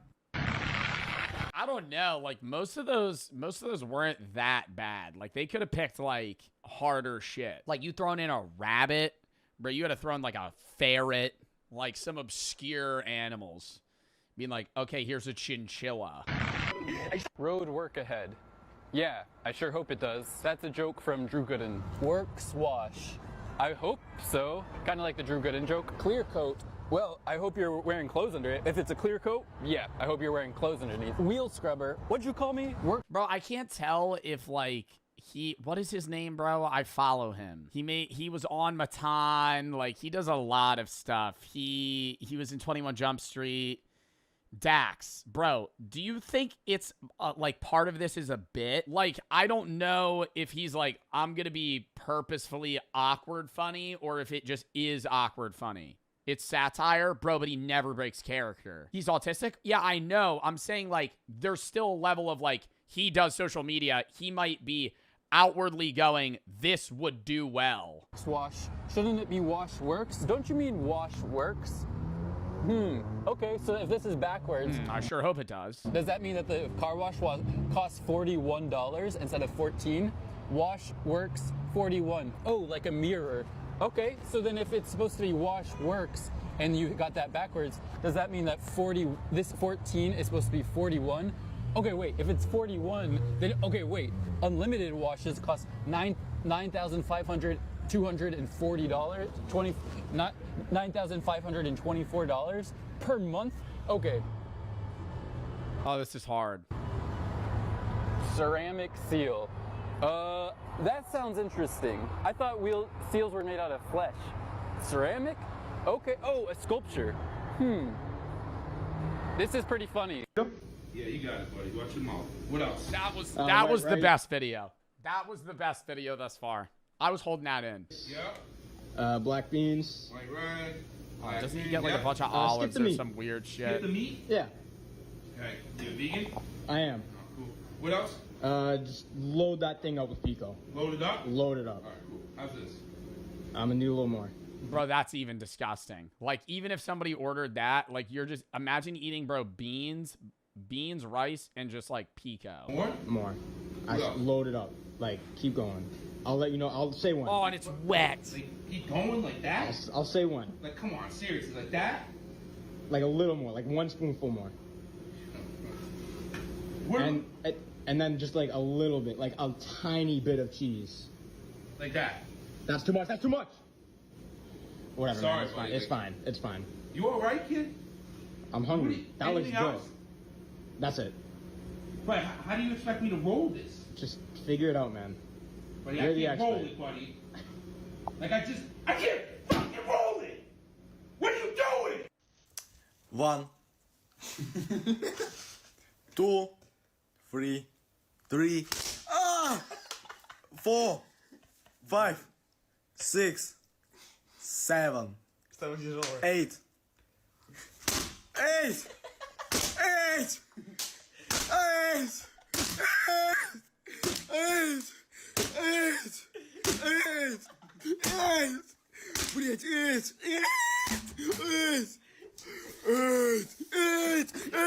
Gotten a corner table. Place I've ever stepped foot in my like entire we're all full. existence. We do have a 2-hour time limit, so I have to get to work. I've already been brought in a glass of champagne. Let's go see what makes this buffet worth $190. I come for the champagne. Guys, we're starting. Oh, no, fuck. Yo, you're paying that price point, bro? They ain't doing one glass. They'll go however many you want. I'll line the table up. And that's a fat-ass glass. He better price that. He better price that far higher. Because if you put that in a regular champagne glass, it wouldn't. It would overflow. That's like a full glass of wine. I'm pricing each of those probably like 18, 16 bucks. Starting off with a bang. I asked for 3 glasses of champagne. Not gonna lie. And it's definitely better champagne. That's the thing. Didn't think they could do it, but they did it. Oh my God. Each? Yeah, I mean, dude, if you're at unless you bought a bottle, if you're at a regular restaurant and you buy if you buy wine by the glass, it's just more expensive. Don't worry, we're gonna come back for these. But first, let's go over there and hit the buffet. Just make sure as long as the flash is on. Okay, I really appreciate that. Thanks, guys. Appreciate it. So I just got asked to not film in here. I think that people complained about me filming. Let's go hit the buffet. Now, the food stations... Yeah, but that guy said as long as the flash isn't on, you don't give a fuck. ...were everything you would hope for, and just by the look of the food, it was already better than the Wynn. Prime rib, breakfast foods, oysters on ice, a boatload of seafood, sushi, desserts, and more. But most expensive of all is the unlimited... Oh my God. Yeah. Yeah. Yeah. I'm popping an edible before I walk in here. I'm eating, letting that shit hit, and then I'm probably eating this whole plate. Ignore the desserts. Just eat a million lobster tails. And don't tell me he's only gonna... Jack, if you do the same shit you did on that fucking United Arab Emirates flight, and you just eat bowls of caviar for the next 2 hours, and mush that down with sour cream and champagne, I'm gonna freak out. ...is the unlimited caviar. This is... gonna be huge for profiting. So I grabbed my plate and loaded up with the most expensive food I could get my hands on. I went with some crab legs, of course, some lobster claws, and a humongous dollop of caviar. These are the most expensive high-ticket items in the buffet, which means it's the best way to profit. I am gonna value this plate at... Yo, I'm genuinely gonna have the take that there's certain levels of like rich people food that aren't even that enjoyable, but they're so highly praised because they're rare, and so it's like we attribute this value to them. You can say that about a lot of things in society outside of food, but it's like, bro, caviar isn't bad. I'm not saying it's bad, but like it's not good enough that I'd be like, yeah, let me get a whole fucking bowl of that shit. $40. The caviar really carries, but it's one of the hardest foods to eat a lot of because it is so rich and salty and fishy. And for the champagne, this is top shelf stuff. It is $25 a glass. Guys, you know I always keep it real with you. This food was... I think 25 a glass is fair. Actually top tier. Because a restaurant, if it costs like if you're just assuming, okay, the bottle's $50, they're gonna charge way more. Because you gotta think, chat. A bottle of Jack Daniels, a full bottle of Jack Daniels at a liquor store is what? 25, 30 bucks tops. A shot of Jack Daniels at a bar, 10 bucks. A shot. And there's what? 60 in a bottle of Jack Daniels? And they're not even paying $30 for the bottle. They're paying $15 for the bottle, and they're selling the whole bottle selling for $600. Like if you go to a nightclub, you could get a bottle of Grey Goose at a nightclub for like $500. You could buy that at a liquor store for like $50. Was the best lobster I've ever had, but the caviar on the other hand, I don't know. Yeah, I would say it's pretty safe to say that I've ruined the taste of caviar for myself from that first class profit video. I finished off this plate reluctantly and couldn't help but notice the amount of dirty looks that I was receiving for what... Yo, that's the craziest shit ever when you think about it.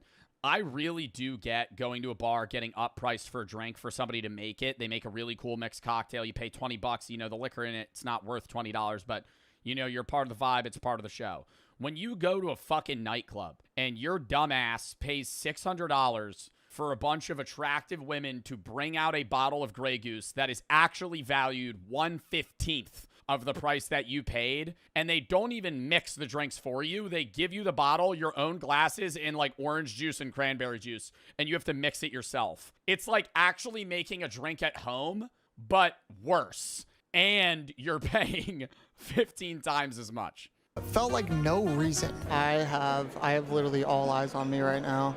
I'm geeked. I think the guy's coming over again. Thomas, pardon the interruption. Yeah. I hope I'm not Yeah, no, not at all. Guests that just prefer not to be recorded. Absolutely. Turn it off when you get inside the room. Yeah, thanks. So before I got kicked out, I thought I might as well film the intro for this video.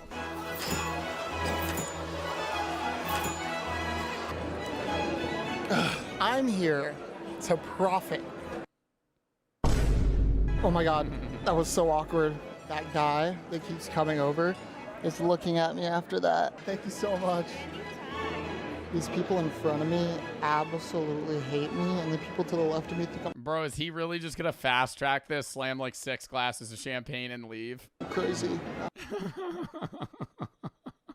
I have to be super careful with recording. So I tried to just lay low, but 5 minutes later, the manager came back again. You know, I'm gonna play by the rules, but Well, you're very respectful. thanks, Tom, I appreciate it. Of course, anything you At need. this point, I was really feeling the effects of this buffet and had to run to the bathroom. He has to pee. My stomach does not feel good. All I've had today is a bunch of seafood, champagne, and caviar. That sounds awesome.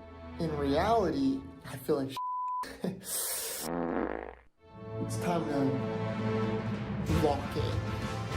Everything came down to this, and I was out for blood, specifically cow blood. Do you guys have tomahawk? Tomahawk is done. They're out of tomahawk. So unfortunately, I had to resort back to the seafood. Yay! How fun. If we want to Yo, I just eat that shit in the bathroom like a goblin so the manager doesn't keep bothering me. profit, we gotta get one thing.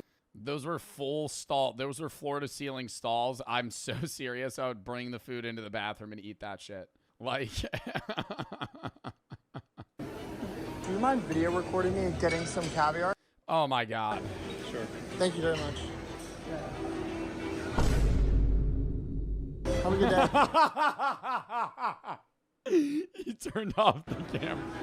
I have gotten my second plate. I got some more crab legs, lobster tails this time, some sushi, and a massive glob of caviar. I'm gonna be honest, I don't know how I'm gonna get that down. I'm just not like, dude, and now I'm just sitting here waiting for the manager to come yell at him and kick him out. Incredibly overwhelming. The last thing I want to put in my Because, like, he keeps saying the manager's walking up to him, and then he's still just recording himself every time in the same way. stomach is caviar, but in these situations, you really don't have a choice. And as I'm saying this out loud, I'm realizing I'm probably the first person to ever complain about eating caviar.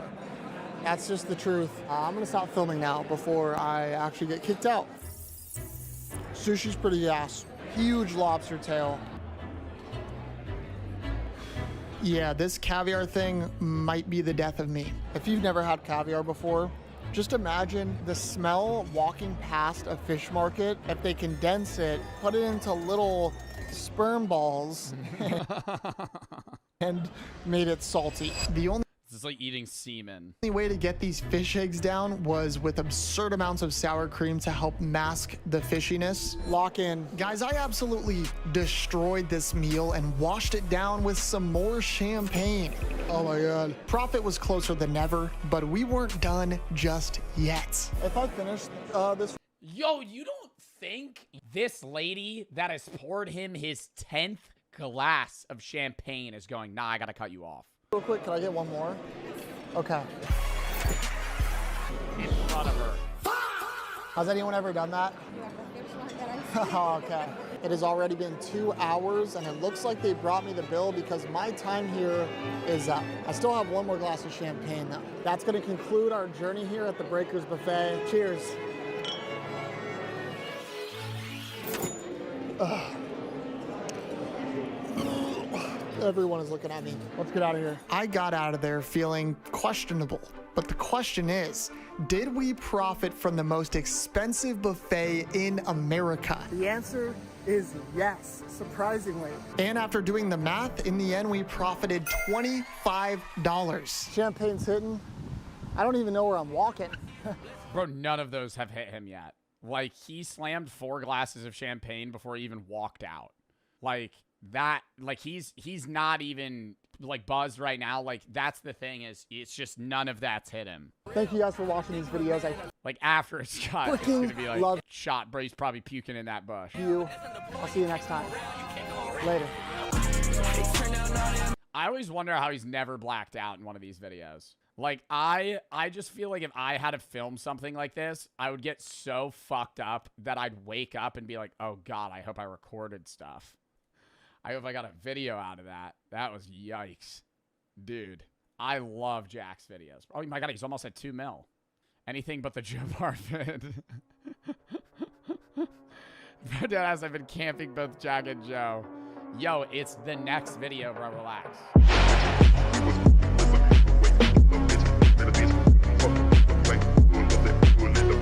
Shohei Ohtani happened. Run game, the dream matchup.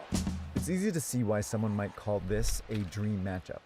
It's the final out of the 2023 World Baseball Classic between the 2 best baseball countries, the USA, who invented baseball, and Japan, whose own baseball culture has thrived for more than a century.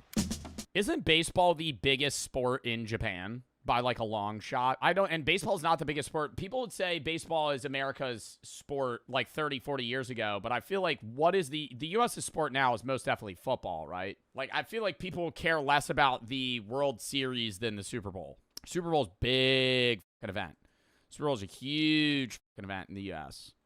What's Japan's biggest sport? Baseball. Often called the country's pastime with a huge number of fans who follow professional leagues and high school tournaments. Yeah, Japan, interestingly, has like one of the coolest tournaments in like baseball in general. I think it's like every high school team or like every participating high school team is like a 1 elimination tournament. And so it's like thousands of teams. Japan high school tournament number of teams. 48 teams from a prefectural qualifying system and national high school baseball championship featuring 49 teams. And dude, they get like stadiums full of people to watch like high schoolers play baseball. Like, it is huge there, and I never even knew that until like 2 years ago. 1 ball, no strikes. It's also a matchup between the 2 best players. And I'm not even like shocked, I guess, that baseball's big in Japan. I'm more so shocked that like the best baseball players in the U.S. right now, or at least the MVP, and like two of the best players on the Dodgers are not even from the U.S. Whereas you would assume the NFL, like, how many foreign players are in the NFL? Why are there not more foreign players in the NFL? It's so weird to me how, like, baseball is kind of getting more and more full of, like, non-U.S. players, but the NFL just has, like, largely U.S. audiences. I feel like it's because there's, like, very similar sports worldwide, like rugby. Like, rugby's big. Yeah, throw it in sub only. Like, rugby's big or other shit that is, like, similar, I guess, like, contact sport-wise. And soccer is one of the biggest sports in the world. But I find it weird how more people from other countries wouldn't want to go to the NFL. Because so many foreign players play in the NBA. More foreign players play in the MLB. Why would not more foreign players play in the NFL? Because I feel like the contracts in the NFL are fucking absurd. They're some of the highest paying contracts in modern day sports. Mike Trout, one of the best American hitters ever, and Shohei Ohtani. Mike Trout, one of the best American hitters ever, and Shohei Ohtani, the best Japanese pitcher ever, the best Japanese hitter ever, and some say the best baseball player ever. The 1-0 pitch. Didn't Shohei Ohtani just have the best baseball game ever played, where he hit like 3 homers and pitched like an insane game? Swing and a miss. I'm not a big MLB fan. Like, I don't watch baseball that often, but I feel like even as a non-baseball watcher, everybody's heard of Shohei Ohtani. A fastball at 100. Recency bias, but I guess. But I think this is more than a dream matchup between 2 great teams. 2-1. 2-2. Or even 2 great players. The count goes full. It's the moment baseball's past met baseball's future. Otani's ready. Trout's ready. 3-2. And the future won. He struck him out. Japan's back on top of the baseball world. The at-bat symbolized the passing of the torch from baseball being America's pastime to baseball being a global game. This is the story of global game in the sense of two countries. Outside of the US and Japan, what other countries love baseball? I feel like cricket is much larger in other countries. Yeah, Dominican Republic, but outside of that, China likes basketball in terms of American sports. Canada maybe, but like even then Canada's main sport is hockey. how Japan produced the best baseball player ever, and how he's paving the way to baseball's future. Yeah, like global sports. What are global sports? Track and field, soccer. That's about all I would say is global. And I would say basketball is getting global. I think basketball is pretty big. Tennis, yeah. Like I'm more talking team sports rather than like singles or doubles, like solo shit. Yeah, swimming, but I'm saying more invented games. Like, yeah, there's events in track and swimming, but like it's just an athletic activity, you know, that's turned into a sport versus like a thing with rules.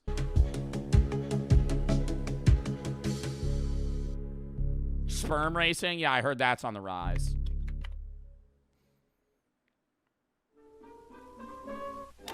For many years, the American pastime has been the Japanese pastime. I hate hearing that accent.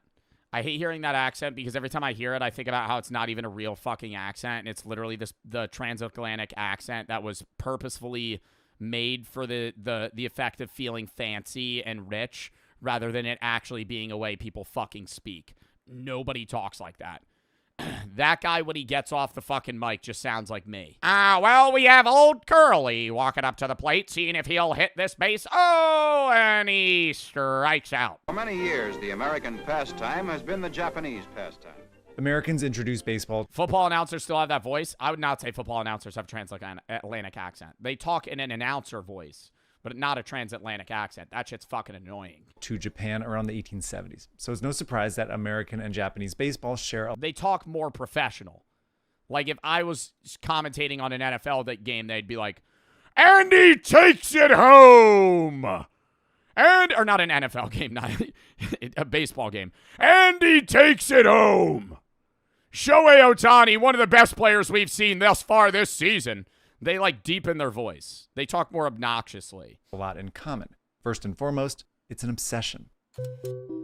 Here's a stadium packed for Japan's high school baseball tournament, 1920. Shinto priests. Wild, too. 1920 packed for a fucking high school football game or a baseball game. Dude, no high school fucking baseball game in the United States is getting anywhere near that level of crowd. Blessing home plate. There's one set of bleachers with a drunk dad and an annoying divorced couple just sitting on the side. They really want to both see their son or daughter play softball or baseball, but they fucking hate each other, so they sit fucking 4 feet away from each other. No. Opening day, 1931. And Babe Ruth. Little League games do? Little League games do not have a crowd. Little League games have a crowd of parents and family members of the players. It's commonplace in Japan to go to a high school baseball game to watch it because it's entertaining. If you were just a random guy that pulled up to a high school baseball game today, people would be like, why the fuck are you here? Ruth, swarmed by fans unless it's literally like a high-level tournament. Like, if it's like a national level, that's different. Like, if you're at, like, it's the same thing with, like, other sports, like track events. Like, New Balance Nationals, people just pull up to. Tokyo, 1934. That's just not true. It's because you live in New Jersey. But it's baseball, man. I think the equivalent of Japan's high school baseball turnout would be Texas's high school football. Football in Texas is so big that, like, high school games matter. Like, people will go and rep their city's high school for a fucking football game, right? Like, that's different. But I feel like that doesn't happen for, like, what state does that for baseball? The US crushed Japan in World War II, but baseball helped the two countries become allies soon after. This isn't big league stuff yet, but someday it may be. Japan's Nippon Professional Baseball League was structured a lot like the US's Major League Baseball. Teams were divided into two leagues, and some even shared the same name. But the two leagues didn't always see eye to eye. What's the hardest baseball name? Hold up. Or baseball team? Being on the Hawks would be pretty fucking sick. Colt 45s, Angels, White Sox, Braves, Tigers, Dodgers, Giants. Two leagues didn't always... Is Colt 45 still a team? Some even... The Dragons? Yeah, that would be the sickest. ...shared the same name. The Dragons. But the two leagues didn't always see eye to eye.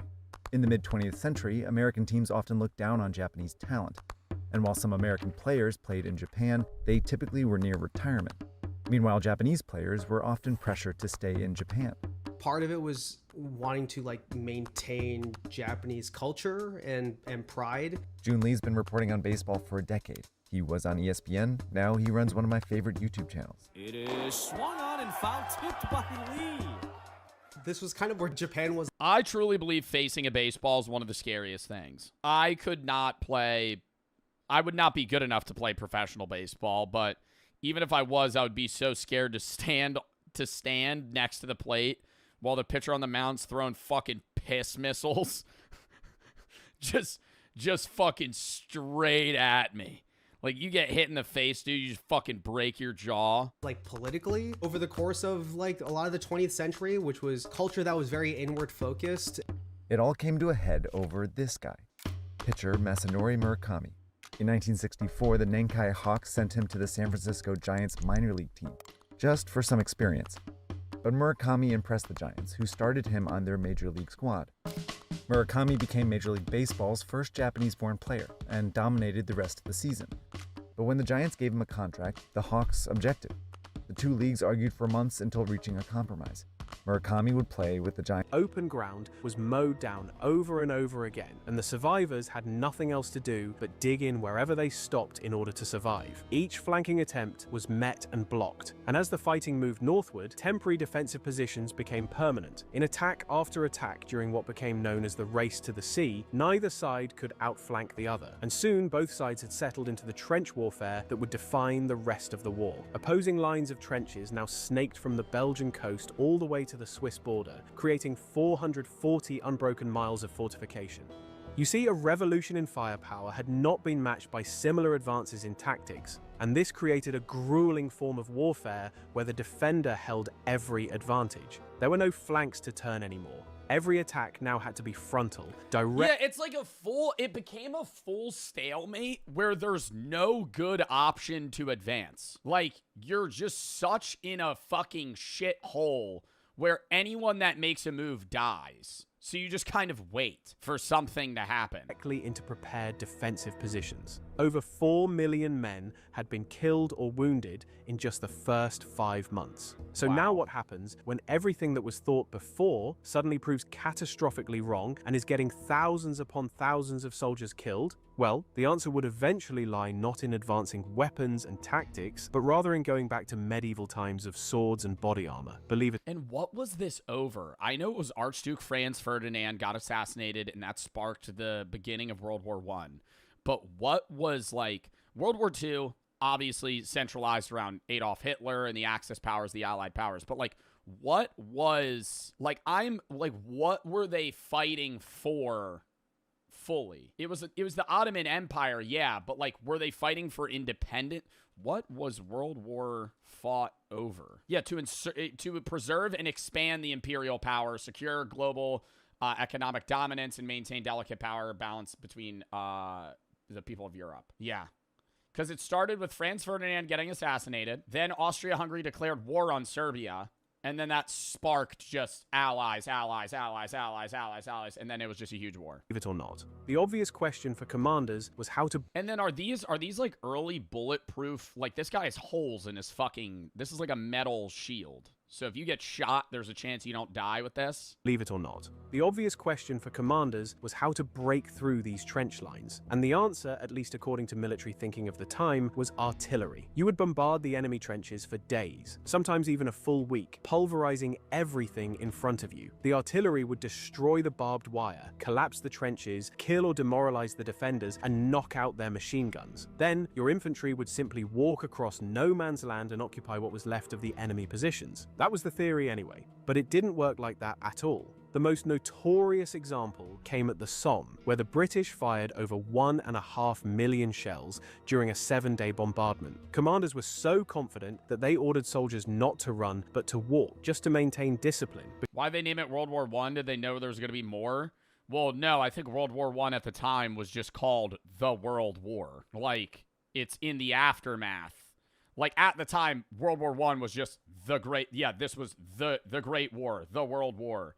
And then World War II happened, and then it's like, okay, well, now that one's going to be called World War I. Because the Germans would surely all be dead after such a bombardment anyway. Well, that optimism proved catastrophically misplaced, and the Somme is remembered, as you know, as the deadliest day in British military history. The Germans had built deep dugouts, some of them 40 feet underground, reinforced with wow, fucking 40 feet underground, probably dug with shovels, man. concrete. The soldiers inside could simply wait out even the heaviest bombardment in relative safety and then scramble back to their firing positions and mow down soldiers walking across the open ground. And for some reason, this was so hard for the commanders to understand, and they would send wave after wave after wave of soldiers going over the top and dying without any real success.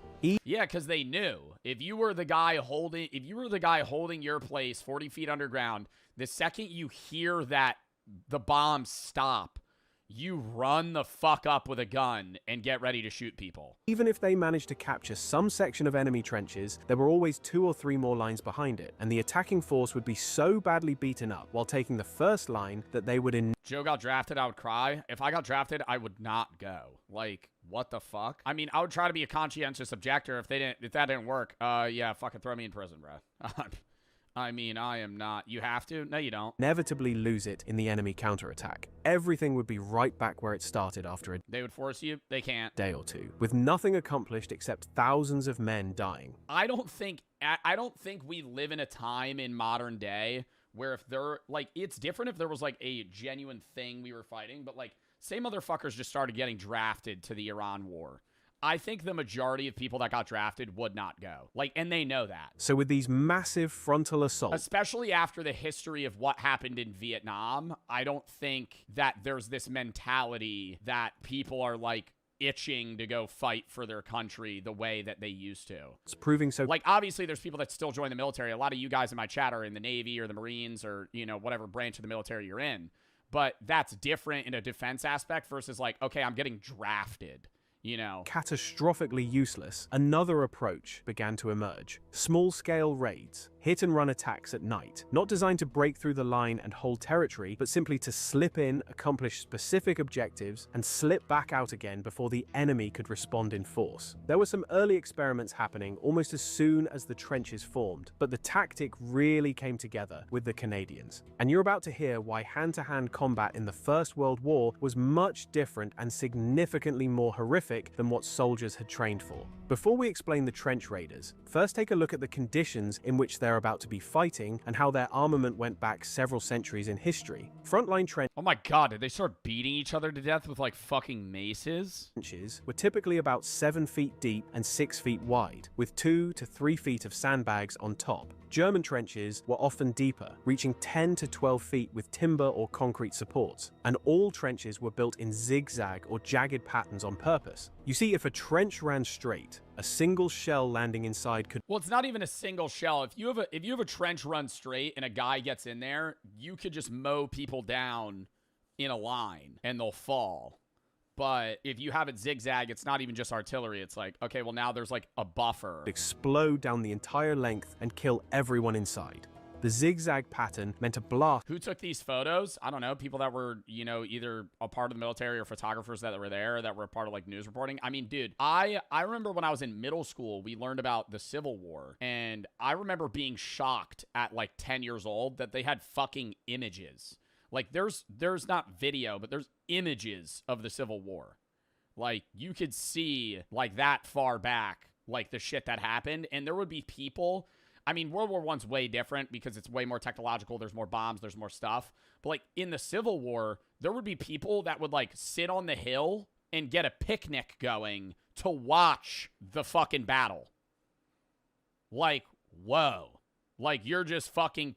like, your entertainment for the day is fucking sitting on a hill and watching... Yeah, I've been in the hills. Funny joke. Is sitting on a hill and watching the fucking... battle occur. Would be contained to just that one bay and a few unfortunate soldiers. But because of all those twists and turns, soldiers could typically see no more than about 30 feet ahead of them at any time. Fact check that. Yes, civilians watched a battle nicknamed the Picnic Battle. On July 21st, 1861, the first Battle of Bull Run near Manassas, spectators from D.C. rode out to watch it, believing the conflict would be short, decisive, and entertain a Union victory. Now in these... Like, it was a thing. Like, people were like, yeah, we're going to go watch that. Cramped, twisting corridors, the infantry rifles that armies had spent decades making longer, with what were basically swords,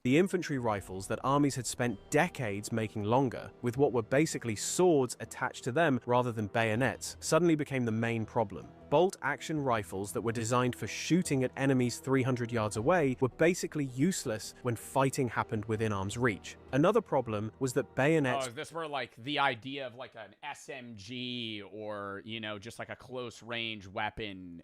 like gun is much more needed. Would often get stuck in bodies. One Australian soldier described watching a fellow soldier who drove his bayonet through a German and then into a hardwood beam behind him, and he just couldn't pull it out. The bayonet had to be released from the rifle, leaving the German stuck there where the poor guy died. There were even cases where two soldiers were found dead, having stabbed each other with their bayonets at the exact same moment. Through these horrible situations, soldiers on both sides quickly figured out that a long rifle with a bayonet just wasn't the right tool for close-quarters battle. So, they reached for clubs, knives, and sharpened shovels. Oh!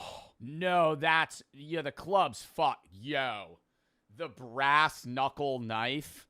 Oh my god. And sharpened shovels. Weapons that would have been perfectly familiar. Yeah, literally just bludgeoning each other to death. To their medieval ancestors. Trench clubs became the weapon of choice for night raids. They had some creative designs, like using the empty metal casings from Mills bombs fixed to wooden handles. Others took the handles from their entrenching tools and added weights, then drove hobnails all around the head. Some looked like morning stars from the Middle Ages, with those iron spikes. There were even clubs with flexible coils for extra striking power.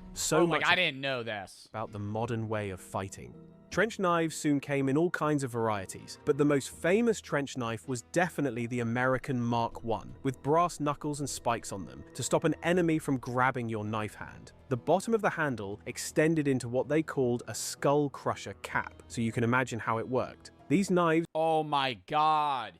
Yeah, because you got the knuckle. They can't grab it because they'll poke themselves. You could punch them, stab them, or you have that poke on the back like it's a fucking window shatter. You just go, bam, right on the top of their fucking heads. Were issued completely blackened to prevent any glinting in moonlight that might give away a raider's position. But among all these improvised weapons, the shovel proved to be the most effective of all. It was much better for striking because of its weight, and soldiers sharpened the edges so it would create a devastating effect on the human body wherever you hit someone. And unlike the bayonet, it wouldn't get stuck. That's really interesting. I know the weight of it's good, and it's also like a multi-tool because you need it to dig. But I can't imagine a shovel not being a clunky piece of shit in like a fight to the death in a close range battle. Like, I would rather have like a knife. Now, this return to medieval times went beyond just weapons. It extended to armor as well. The Germans first issued body armor. However, the steel breastplate weighed over 20 pounds, so they were only practical for sentries and machine gunners in stationary positions, not troops who had to run and fight in them. The Americans experimented quite a bit with the Brewster body shield, a 40-pound thing made of chrome nickel steel that could actually stop a rifle round. But it was everything but practical, so it was never used on the battlefield. Now that you understand... I mean, this is actually fucking crazy. Like, imagine having to put this shit on to go to battle.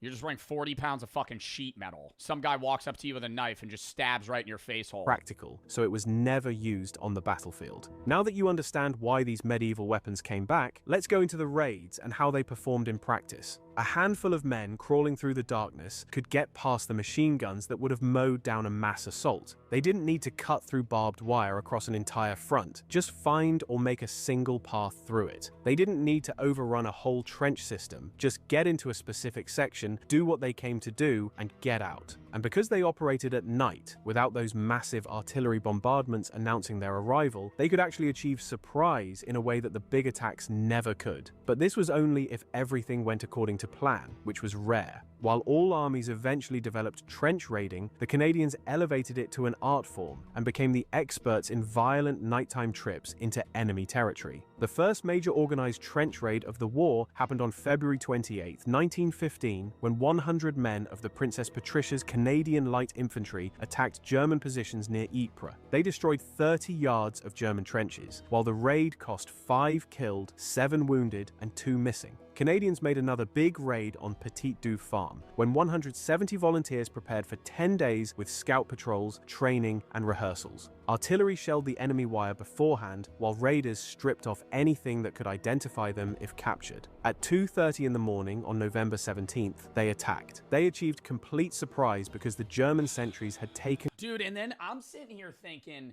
you do a surprise night raid on a guy. I know they speak different languages, but there had to be so many moments where a guy's going, please don't kill me. Like, literally, like, beg, even if he's speaking in German and you're a Canadian. Like, he's begging for his life and you have to fucking murder him. Like, that's just... cover from the rain. In just 20 minutes, they killed around 30 Germans. This is boring. You're a fucking loser, Laser. I'll see you later. I'm blocking you. And captured 12 prisoners along with valuable intelligence, including new rubber gas masks. The casualties were only 1 man killed, and that was by accidental friendly fire, plus 1 slightly wounded. You see, the objectives of these raids weren't really about taking ground. The most common purpose was intelligence gathering, capturing prisoners who could be questioned to find out which units were facing you, and whether reinforcements were being brought in, and things like that. Raiders also tried to destroy valuable equipment like machine guns. Yo, I'm gonna say this. If you think this is boring, you are a lame motherfucker. This is like, bro, this is like history. This shit happened, bro. There are people that are probably in your family that were a part of this, right? And you're not like, wow, they were bludgeoning each other to death 100 years ago in a fucking trench warfare battle. Wow. Wreck dugouts and simply kill as many enemy soldiers as possible. Valuable equipment like machine guns, wreck dugouts, and simply kill as many enemy soldiers as possible to wear down their numbers. Beyond the practical value, there was also a psychological reason. High Command believed that constant raiding kept the troops aggressive and alert, maintaining what they called the offensive spirit. And there was another purpose that was darker and more cynical. In many... Yeah, you kind of want to... Dude, it's fucked. You kind of want to instill this, like, anger in your soldiers for the other side. Like, you want them to want to kill people. It's not just like, oh, I want to defend my country. It's like, no, you want them to, like, hold disdain for the people that they're fighting. Sectors, soldiers on both sides... That's why they gave them meth. Well, they were giving them meth to stay awake, too. They even did that in, like, World War II and later on. So people would sleep. I mean, dude, that's, like, more modern shit. I mean, it's not like meth. It's more like an equivalent of meth. But, yeah, there was, like, instances where soldiers have to sleep, and you have a guy that's, like, stuck on artillery that's been up for 36 hours just fucking bombarding people so you don't get rushed and killed. That's, like, that's probably happened fucking 10 years ago. Happens now. In the military, there's guys that are on fucking drugs just constantly looking at stuff. Had developed what became known as a live and let live system, basically informal truces, where both sides quietly agreed not to shoot to kill. There were agreements... What? ...sectors, civ spirit. And there was another purpose that was darker and more cynical. In many sectors, soldiers on both sides had developed what became known as a live and let live system, basically informal truces, where both sides quietly agreed not to shoot to kill. There were agreements not to shell the latrines or attack during breakfast. However, officers used trench raids deliberately to break these arrangements and force their men back into active fighting. Wow. So they had both, there was like groups of people where both sides were like, like, hey, this is stupid. Let's not kill each other. Like, let's just kind of like, you know, serve our 2-3 years and leave. Before going over the top, raiders blackened their faces with burnt cork or brown grease. They wore thick rubber gloves to handle barbed wire silently and protect their hands. All rattling gear and shiny objects were stripped off. Raiders carried those weapons we mentioned optimized for close-up silent killing. Then, when silence no longer mattered, they used bombs and pistols, and operations were timed to a maximum of 20 minutes, so they could hopefully slip back before the enemy reinforcements would arrive. Did they not have shotguns? Like, I mean, this looks like a shotgun here. This is just an image. But like, what shotguns existed in like 19? There was a Steven hammerless double barrel 12 gauge. Because I'm thinking like that's probably the most effective gun in a trench. You just kind of walk down and fucking slug round, you know? Yeah, they had shotguns, but they weren't as like effective. It's like a double. You know, you're getting 2 shells out, then you got to reload. But it's like, yeah, they had one of these. It's not though. I mean, yeah. I don't know. It depends how they're jumping in. Now actually, and are they all running one way? I feel like at night too. It's pitch black. You're just hearing gunfire go off. Maybe there's like lamps or lights somewhere. But like you're fighting in the full dark. Like, you know how often you probably accidentally killed your fucking teammate? Carrying out a trench raid was an extremely dangerous and complicated business. And the raiders had a whole series of obstacles that could get them killed at any. The trench gun, a Winchester 1897. Wow. That's what I was more so talking about. This shit fucking clears. Like, you're just running. Stage. The first challenge was simply crossing no man's land, which was usually several hundred yards across, though in some places it could be as narrow as 30 feet. The terrain itself was a nightmare of mud and shell craters, littered with debris, rotting corpses, and tangles of barbed wire. Raiders moved on their bellies, crawling forward inch by inch through the darkness. The great thing, as one soldier put it, was patience. If you went slow enough and kept on your belly, you couldn't be heard or seen. The wire was a major obstacle. Barbed wire was sometimes 30 feet wide and 5 or 6 feet tall, with multiple rows of iron stakes and strand upon hundreds of thousands of times. And you'd be like, all right, like not only does that negatively impact our business, it was for that audience, but we have no idea which podcaster we should continue to support. Now, if you're someone who listens to podcasts, you probably know exactly what Chip is talking about here. When brands advertise on podcasts, affiliate links aren't always practical. Listeners could be running, driving, or doing the laundry without easy access to a computer. So, instead, brands will provide podcasters with a unique coupon code. And each time the listener uses that coupon code at checkout, the podcaster earns a commission. Just like an affiliate. Oh my God, yo, I was watching Family Guy on the hotel fucking TV on cable when I was in New York. And there was I forgot how often ads show on cable TV. Every 5 minutes there was ads. And it was for this off-brand, it wasn't Dollar Shave Club. It was like an off-brand Dollar Shave Club. It spammed that ad a million times, and it spammed the same Nugenix ad every time. And it was this old fuck that used to be in the MLB that was like, yeah, like my dick doesn't get hard anymore. And then I used Nugenix, and like now I'm a big man again. I'm like, yo, what the fuck am I watching? And it was that ad over and over again. Bro, listen, this is relevant to the honey story.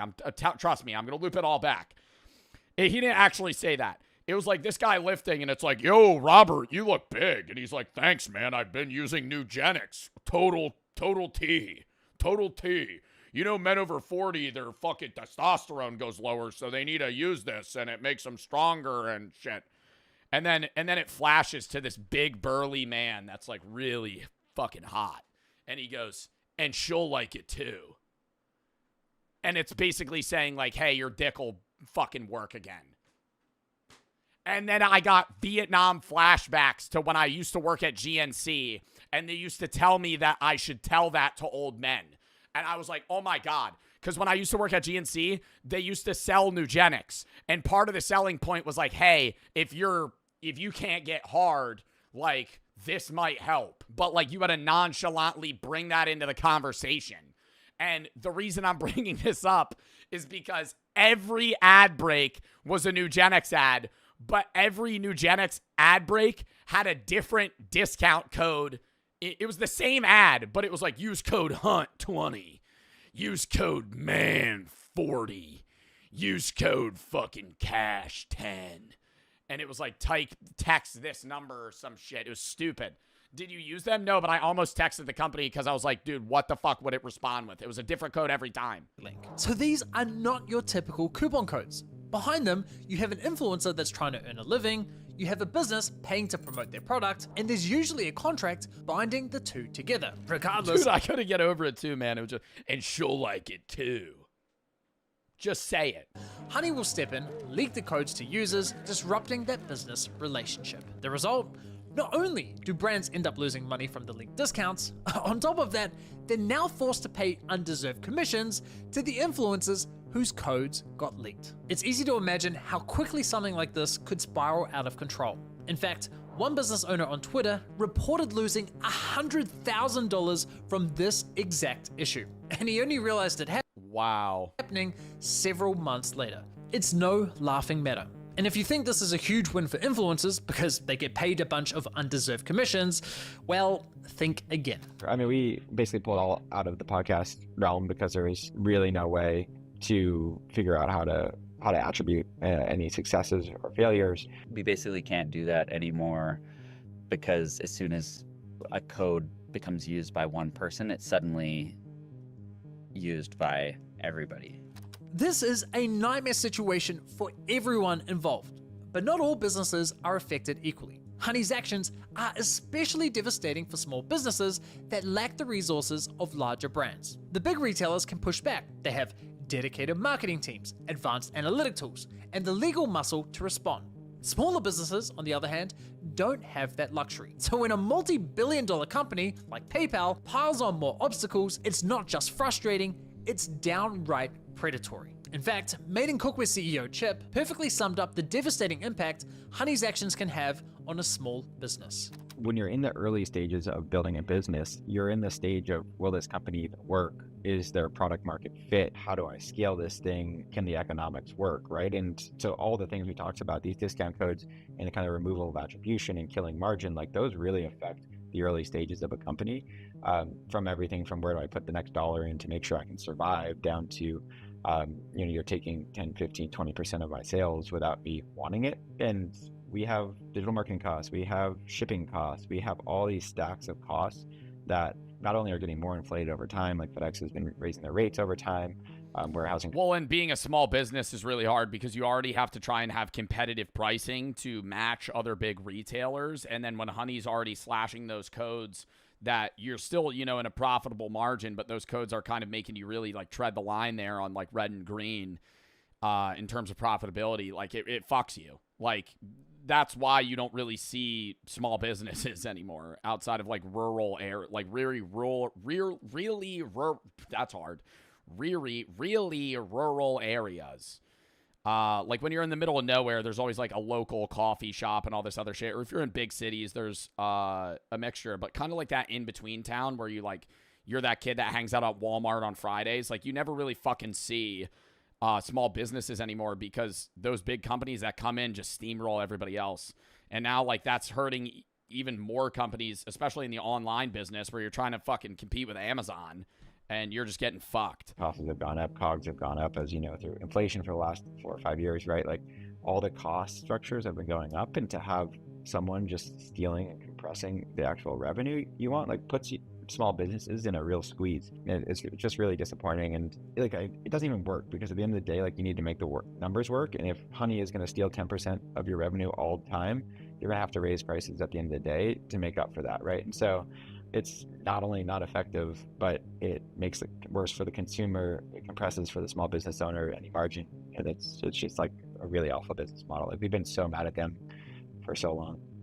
Really sad. And Chip's point about the impact to consumers is especially important. If Honey's eroding profit margins from retailers and they're forced to increase prices, well, that ultimately affects consumers. Now, as you'd expect, these businesses don't just let these issues slide. Naturally, they reach out to Honey to complain, asking to be removed from the platform. And that, unfortunately, is where the story takes a much darker turn. You see, Honey is well aware of the inconvenience it creates for these online stores. So when they inevitably reach out to Honey, asking to be removed, does Honey oblige? Of course not. Instead, Honey goes, how about this? We'll give you full control over which coupons go live on our platform, but only if you partner with us. I kid you not. Yo, that's like some Monopoly Man shit. Like, that's like, yo, that's actually crazy. Like, yo, we're not gonna take your shit off, but we will let you put codes, but you have to give us a cut. In fact, Chip was kind enough to share his email exchanges with Honey from 2020, and you need to see it because holy shit, it's bad. Now, it is a long email chain, so I'm not going to read the entire thing, but you're welcome to pause to read the bits I skim over. Hi, I am the CEO of Meeting Cookware. Please remove us from your app. You've scraped a private friends and family code from our checkout and put it on the platform for others to use. We've lost a bunch of revenue. 4 days later, Honey responds with, Hi Chip, thanks for reaching out. Honey supports over 40,000 stores online, and we always prioritize protecting the Honey experience for users by supporting available stores and displaying available codes. We can absolutely remove the code in question. In order to protect the Honey experience for our users, we typically do not remove codes unless we have a working relationship. I mean, right off the bat, they're basically saying, we won't compromise the experience for our users unless you But what does the working relationship entail? pay us. Classy. We'd love to discuss how we can work more closely and partner with your brand. Chip replies the same day, we don't offer affiliate deals to coupon sites. We'd like to be removed from your site and extension completely. With the sales pitch not going to plan, Honey brings in their global partnerships manager, Kelly Rodick, who explains to Chip that, Hi Chip, jumping in here. Oh my God, bro, the fucking email formality bullshit. Like, I get emails like this where they're like, hey, we could really increase your views. By the way, my name's Brian. Nice to meet you. Fuck off. Fuck off. Fuck off. Just talk to me like I'm a regular person, bro. Hi, Chip. Jumping in here. Name's Kelly, and I work on the partnerships team here at Honey. I know this must be a headache, and I'm happy to... What is this fucking cookie-cutter-ass response, bro? It's like, that's why people hate customer service representatives, because they're literally reading a fucking slot in front of them on, like, what to say in response to you. Holy shit. his leak code was added through Honey's user-generated coupon functionality. No surprises there. She completely ignores his request to be removed from the platform, only offering to remove the leaked employee discount. Chip replies the same day, our friends have... trombone. What the hell is this? Anything suspicious, they Listening for people? would immediately raise the alarm, and the whole front would start firing into no man's land. So, raiders had to find these listening posts and either avoid or silence them. Standard practice was to creep slowly up on the sentries and then kill them as quietly as possible in the silence of the night. Enemy patrols were another danger. Both sides sent men out into no man's land at night, so there was always a chance that a Oh my God, you would have run into another group of fucking people. Oh my God. I didn't even think about that. Because both sides are trying to raid each other. You're fucking crawling with 30 other guys, and then you just pass a dude. And you gotta fucking look at it, and now you just gotta fight. raiding party would run into an enemy patrol doing the same thing. These encounters could turn into desperate hand-to-hand battles in the shell holes and craters of no man's land. And then do you bomb everyone? Like, what happens there? Like, say you know you're a German and you have a trench raid going on. You're Canadian, you have a trench raid going on. You pass each other. Are both sides that are still in the trenches now bombarding everybody with shells? Or is it like, okay, we just have to let them duke it out? Raiders and patrols also learned that when the enemy wasn't firing any shots and wasn't sending up any flares, it meant that they also had a patrol out somewhere nearby. When two patrols of opposing sides accidentally met in no man's land, they sometimes let each other pass without fighting, because they... I was actually thinking that, because it's like, if you pass the other guys, it's like, hey, good luck. And you just fucking move. Because it's like, you're all dying if you fight each other, versus the chance of both of you letting it go and being like, good luck to you. Hope my men kill you. both knew that if someone started shooting, the whole front section would open Everyone up. dies. Everyone dies. It's either you let each other pass or everyone goes. Nobody was coming back to their line. So, sometimes they just let each other go their separate ways. Once the raiders actually reached the enemy trench and dropped inside, the brutal and up-close fighting began immediately. Every second spent in the enemy trench was another second for enemy soldiers in neighboring sections to grab their weapons and come running, so they had to make it count. They used the chaos and confusion, killed as many soldiers as they could, threw grenades into dugouts, destroyed equipment, and if possible, captured prisoners. Then the return journey was usually the most dangerous part of all. The raiders were now moving quickly, possibly dragging unwilling prisoners or wounded comrades through no man's land back to their lines. Machine guns and artillery could sweep across no man's land at— I always wonder, like, what did the average person think war was like at this time? Like, did they know this is, like, the conditions that people were living in and dealt with? Like, during Vietnam and, like, World War II, it's, like, later where there was more media and more capability to understand that. But, like, if you were just, like, an American citizen, or not an American citizen, let's say you're a German citizen, and World War I's going on, do you know, like, the reality of, like, what they're dealing with? Or is it, like, all propaganda to where, like, they're like, oh, we're winning, everybody's doing fine? Any moment. In all that chaos, just kind of feeding you shit and darkness, many raiders got disoriented, lost their sense of direction, and jumped into a trench with a sense of relief, only to realize they had made a terrible mistake. They came back to the enemy trench, where the soldiers inside weren't quite happy to see them. Friendly fire was another concern on the return, even if nothing else had killed you somehow. The sentries in your own trench knew a raiding party was out, but in the confusion of darkness and incoming fire, it was easy for an understandably nervous man to shoot at shapes coming over the parapet. Password systems were set up so returning raiders could identify themselves when challenged, hopefully. Oh my God. But then sometimes the sentry was relieved and the new one didn't get the information. New one didn't get information, or you're just running on, like, fucking an hour of sleep and you see a guy, your first instinct is, he's gonna kill me, I have to kill him. About the raiding party that might be coming back in a few hours. And all of this effort, all of this risk was for objectives that often seem trivial to the men who were dying doing them. Yeah, literally, okay, it's trivial. Okay, we're gonna take this trench that's 100 yards ahead of us, just to take the next trench, just to take the next trench. The officers 30 miles behind the lines wanted to know what was going on the opposite side, so they simply ordered someone to go and take a look. Many trench raiding operations were never mentioned outside of command because the men simply went out and none of them ever returned. And even if the raid was successful without many casualties, it would likely only bring retaliation the following night. Armies gradually developed purpose-built weapons for trench fighting. The pistol, which had previously been just a secondary weapon or something officers carried, became essential for raiding parties. The British Webley revolver worked well in mud, but it only held 6 rounds. The Colt M1911 was highly prized by the Americans, while the Germans had their Luger. The MP-18 was the real breakthrough for trench fighting. Chambered in 9mm firing at about 400 rounds per minute from a 32-round drum magazine, it gave German stormtroopers devastating firepower in the tight spaces of trenches. Only about 3,000 actually saw frontline combat, but the MP-18 proved the concept worked, and it set the pattern for most submachine guns that came after it. The American contribution to trench weapons was the infamous Winchester Model 1897 trench shotgun. The most interesting thing you've surely heard about this gun was what they called slam fire. Unlike modern pump-action shotguns, the M1897 didn't have a trigger disconnector, which meant it fired— What? So you didn't even— No, it wasn't boom, boom. You just held the trigger down and just pumped. And it would shoot. It would just go doom, doom, doom, doom, doom.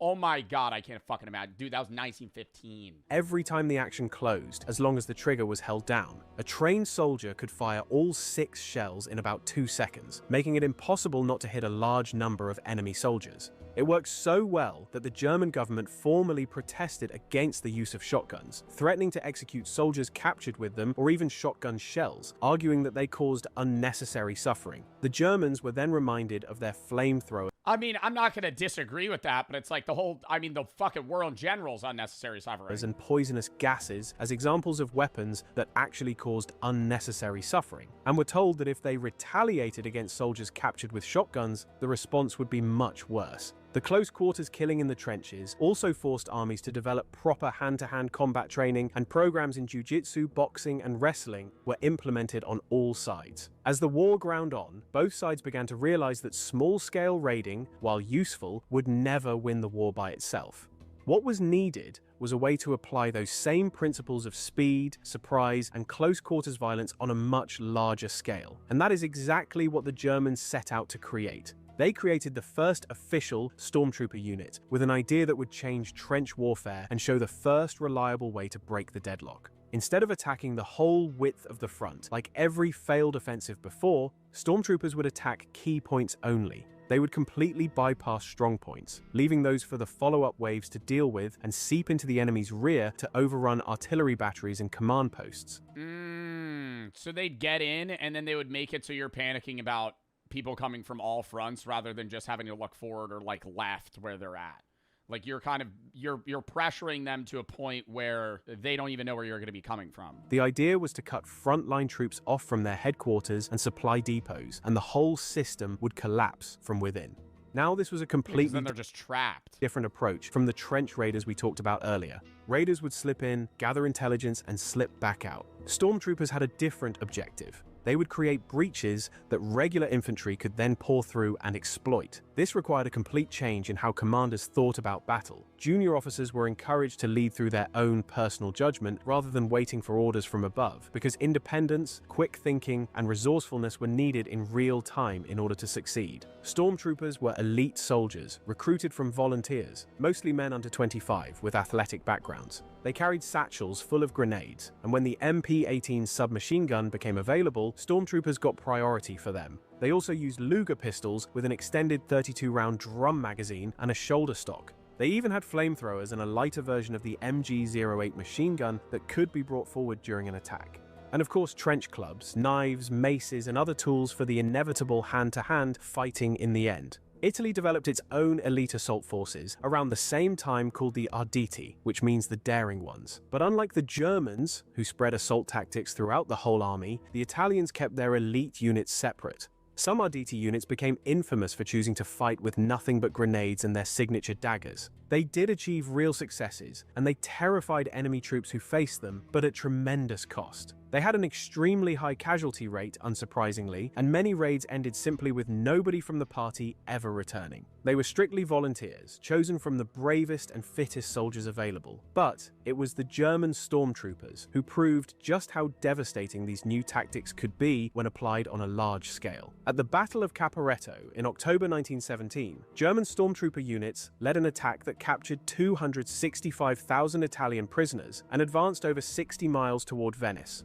Erwin Rommel, 1917. German stormtrooper units led an attack that captured 265,000 Italian prisoners. What? They captured 265,000 prisoners in one attack? And advanced over 60 miles toward Venice. Erwin Rommel, who would become one of the most famous German generals of the next war, was a 26-year-old stormtrooper commander at the time. With just 150 men, he captured 1,500 Italian prisoners in a single action by finding hidden paths through Italian positions and attacking from behind where nobody expected him. Caporetto showed what stormtroopers could do, but yeah, because then you don't need to kill them. If you close them off entirely and they know they're gonna die, they'll surrender. Germany's real target was always the Western Front, and soon they would get their chance. When Germany ended the war with Russia in March 1918, unless it's Japan in World War II, nearly 50 divisions were transferred west. For the first time since 1914, Germany actually outnumbered the Allies on the Western Front. This was their chance to win the war before American troops arrived in overwhelming numbers. The spring offensive began with over 1 million shells fired in just 5 hours. The biggest artillery barrage of the entire war. Fog, on the morning of March 21st, allowed stormtroopers to slip deep into British positions without being seen. They achieved the deepest advances on the Western Front since 1914, pushing forward 40 miles in 2 weeks. For the first time in years, warfare became mobile again, and it even looked like Germany might actually have a chance to win the war. But the problem was that the Germans had not expected such success, and they weren't adequately prepared to take advantage of it. Snowball it. Stormtroopers quickly moved faster than their own artillery could follow, and supply lines collapsed over the cratered wasteland the artillery had created. The best— yeah, it's like okay, I'm not really trying to relate this to a video game, but it's like overextending. Like, you take an advantage, and then they're just steamrolling, but all the backup that they need is too far behind. So then they're just, like, at a point where they're so far deep, and now there's reinforcements on the other side coming, and they have nobody behind them. Men had been pulled out of regular units and concentrated into storm units, and these elite soldiers suffered disproportionately heavy casualties that simply couldn't be replaced. The offensive eventually stalled, and this failure was part of why Germany ultimately lost the war. What followed was an Allied counterattack with over 400 tanks and the biggest combined force attack until then. By autumn, over 100,000 German prisoners had been taken, and the armistice came on November 11th, 1918. Europe in 1914 was considered the pinnacle of modern civilization, the most technologically advanced society the world had ever seen. And yet this modern war spiraled into the most primal and savage form of combat known to man. Despite artillery, machine guns, aeroplanes, submarines, warships, and tanks, it all eventually ended with clubs and sharpened shovels. Dude, I will watch this horror of nuclear weapons one a different day. This YouTuber is fucking awesome. That was a great video.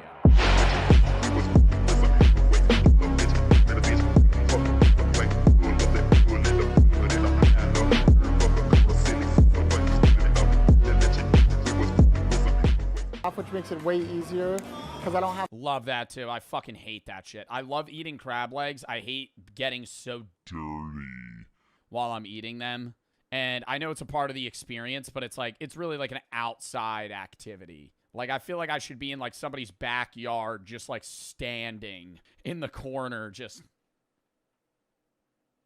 munching on the crab legs, fucking ripping them open. You're sitting in a restaurant, gets all over you. Even if you have like a bib and gloves on, it's getting everywhere. To peel them. That's so good. Look at all the meat in that claw right there. Holy gas. Mmm. Oh, it's so good. Guys, if you haven't had crab, if you get the chance, you gotta try it. A YouTuber? No, a YouTuber. What's your YouTube? It's called Jack Pembroke. He should have lied. Thank you. Thank you. Thank you. Now for the champagne. Oh. Plate number 1 in the books. The time is ticking. I'm gonna go get a second plate. We still have a long way to go in order to profit. Excuse me? I was wondering if I could get another champagne. Okay. Would it be possible to? Yeah, I was gonna say, bro, just line them up. Yeah, would it be possible for me to get like 5 of those motherfuckers? I'll literally just, line them and fill the whole table with champagne glasses. Do multiple at once? No? He has one at the time. Okay, I'm actually a horrible person. I'm going ham. I'm going crazy. I want to try everything in this place. So I grabbed the second plate. Champagne then? I know champagne's expensive. Wouldn't you think like if it's like an unlimited drinks, they're probably not giving you like top shelf liquor, but I feel like it would be better. I feel like it would be better to be like, yeah, let me get like a double vodka and cran with like Grey Goose. And that maybe they're counting that as like a mid-tier. And that, I feel like that would be more expensive. Or just wine would be so much worse. I mean, champagne's basically wine, but like, dude, imagine having to chug like 9 fucking glasses of Merlot. Ugh. And then walk out into the fucking 98-degree Vegas sun. 3 bottles of Merlot in. Your fucking whole mouth's red. You just ate a bunch of lobster. I think I yak on the sidewalk second I step outside. Went for the sushi and had to get even more seafood if I wanted to profit. My plate consists of a bunch more crab legs as well as a little bit of sushi. I like warm. Do you guys like warm crab or cold? I would rather, because it's on ice. Like, I'd rather have warm crab legs with like butter. Or like lobster. Like, I'm not a big fan of like cold seafood. Like, I'd rather have warm. Even like shrimp. Like a U-peel shrimp, I'm going, let me get them boiled or steamed or something. Let me get them warm. I didn't want to get too much sushi because the rice is quite filling. To top it all off, not hot. It doesn't need to be like, oh, it just came out of the oven or some shit. But like, I don't know, dude. Like ice cold meat. Got yet another glass of champagne. Outside of sushi, I like sushi cold. If I'm eating like nigiri, I would rather have that be cold. Let's feast. Last piece. Mmm, that's so good. Oh my God. I can't believe I'm eating crab legs and sushi for lunch. That was amazing. I can't believe this is my job. Cheers. On my way to get plate number 3. We still have a lot to profit, so let's Bro, he talked to me. I want to do a fucking for-profit with him so bad, bro. I feel like that'd be so funny. Let's do this. I don't think it'd be very wise to stand in line for 10 minutes for some prime rib. I think his video of the cruise is going to be really good, but like 2 days in, before we got like good content, he was like, damn, bro, we should have just done a for-profit vid. And I was like, yeah, but then we ended up getting good content out of it. I just feel like a for-profit video, bro, would be hilarious because it would just be, it would be literally just degenerative, bro. Like, and whether it was this or whatever, I'd be like, yo, I'm just going to get really drunk. Like, I'm just going to be slammed. I ended up waiting in line anyways. Plate number 3. What's a for-profit? What he's doing right now, where he like goes to an all-inclusive cruise or a buffet or a flight, and it's like you just pay up front and then you get whatever you want outside of that, and he tries to eat enough food and drink enough alcohol that he makes money. I got some mac and cheese, this fancy looking fish, and a ton of prime rib. Now, I've never had prime rib before, but apparently this stuff is very expensive, which is why I got a lot of it. On the side, I got this very fancy, awesome looking mixed berry juice. And of course, at this point, you guys know the drill. Another glass of champagne, baby. Hopefully getting this much prime rib wasn't a mistake. I am a little bit worried about that, but nonetheless, I am locked in and I'm ready to devour this food. Let's keep profiting. The fish is like watery. That's not good. Mac and cheese. I also don't like the shape of that mac. I think Big Mac's bad. You want mac that holds the cheese well. I think shells are a good pick. Shells do a great job. I think just any weird shape that could trap the cheese. Oh yeah, guys, this is top tier mac and cheese. Elbow's good, but I think that's too big. I think like these are fat ass pieces. Makes up for the fish. I'm not gonna lie. Let's get it. That's like more pasta than it is mac. Pop my prime rib cherry. Fire. Let's try to get all this down. I'm good, how are you? I'm great. So I kind of interrupted you. Nah, you're good. I'm trying to profit. Yeah. I've seen all the videos. What's your name? Aryan. Aryan? Jack's buzzing right now, too. 4 glasses of champagne in. Jack, nice to meet you. I know. Thanks, man. W. Aryan in the chat, guys. Oh, finished. But at what cost? I don't know what just happened, but it's like I can feel the food from Circus mixing with the food from the win. And oh my god, I forgot earlier in the same day he fucking went to that shitty like breakfast spot. Oh. Every plate I've had today is just hitting me like a train. When I do these videos, I put my absolute all into it, and I don't go down without a fight. So I'm not gonna be a little whiny baby and say that I'm full. I got stomach room for years. Nah, and it's like, I feel like this is easier for me.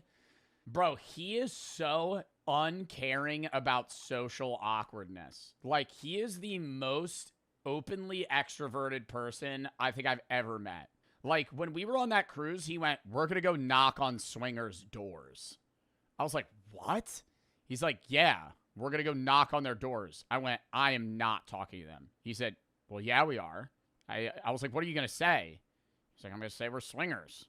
I was like, at their hotel room? It was like 9 at night. He's like, yeah. Like, unfazed. Just like, I'm like sitting here going, bro, that is like, I think I'm way more extroverted than I used to be when I started social media. I was like, I think I could talk to like most people in a social setting and kind of like mend myself to have a good conversation with them. Like, I think that's one of my abilities is like somebody that I have nothing in common with. I could find some middle ground to talk about shit. But like to go knock on somebody's door and be like, hey, me and like my husband are trying to like, you know, like I saw the pineapples. Are you guys down or? Baby, don't test me. Before we go get another plate, I got some business to tend to. Number 3. Down the bro, that shit looks old. Like there's no bubbles. There's only a little. I was on my way for my 4th plate with that champagne kicking me in high gear. It was time to profit, and my choice of cuisine was clear. No, I love the crab. I get a lot of. No, I love the crab. It's just so. All right, so it's like not really profit, but they're technically unusable now, so I did have some impact on them. Yo, look at that fat ass claw. You should grab that. I have no idea. I'm too scared. Plate number 4, another huge plate of crab legs. If I can eat all these and get another glass of champagne in me, we're gonna be looking pretty good, I'm not gonna lie. That prime rib is sitting crazy in my stomach right now. Bro, I wanna know what he did after this video. Because, bro, he's not with a cameraman. He is alone. It is 2:30 p.m. I wonder if he got on a flight after this. That's how he'll schedule his shit. No, actually, he's filming this. He's filming the one at the breakfast. He's going and doing this. He's walking out of here hammered or just drunk in general. Probably takes a nap at a hotel, wakes up 2 hours later, hops on a flight and leaves. Some shit like that. No, but it's all a mental game. But that's all these YouTubers. Like, all the YouTubers that do those, like, food videos or just stuff where they have to, like, bounce around the U.S. or the world. It's like, they're like, get it done, leave. Get it done, leave. I would go gamble. I'm getting so full right now, bro. Oh, beautiful. Finally finished. Sorry to the parents of these crabs here that I just demolished, but they were delicious. I think I have every type of animal in my stomach right now, including grainy circus eggs, which is awesome. We are almost at a profit, and in front of me, I got another glass of champagne. Could I ask you a favor? Yes. Could you film this for my mom real quick? Just me. Okay. What's up, Mom? I know you don't like how I get violent when I drink and how I should go to AA, but you know what? It's a special time. I haven't drank in 9 hours. Cheers. I love you, Mom. Thank you. That was hell. We profited. Thank God. I am so That's full. crazy. That's actually crazy. I know he's drunk. Even if I was hammered, I would not have the ability to do that. I would cave. I'd be like, okay, I think I could get to the point where I hand the woman the camera, but then I'm not going, hey, Mom, I know you think I should go to Alcoholics Anonymous. I'd be like, oh, hey, Mom, you know, cheers to you. Happy birthday. Like, I'd make up some shit. Now, my waitress came around and poured me another glass of champagne without me asking. Look, we might have profited, but we might as well.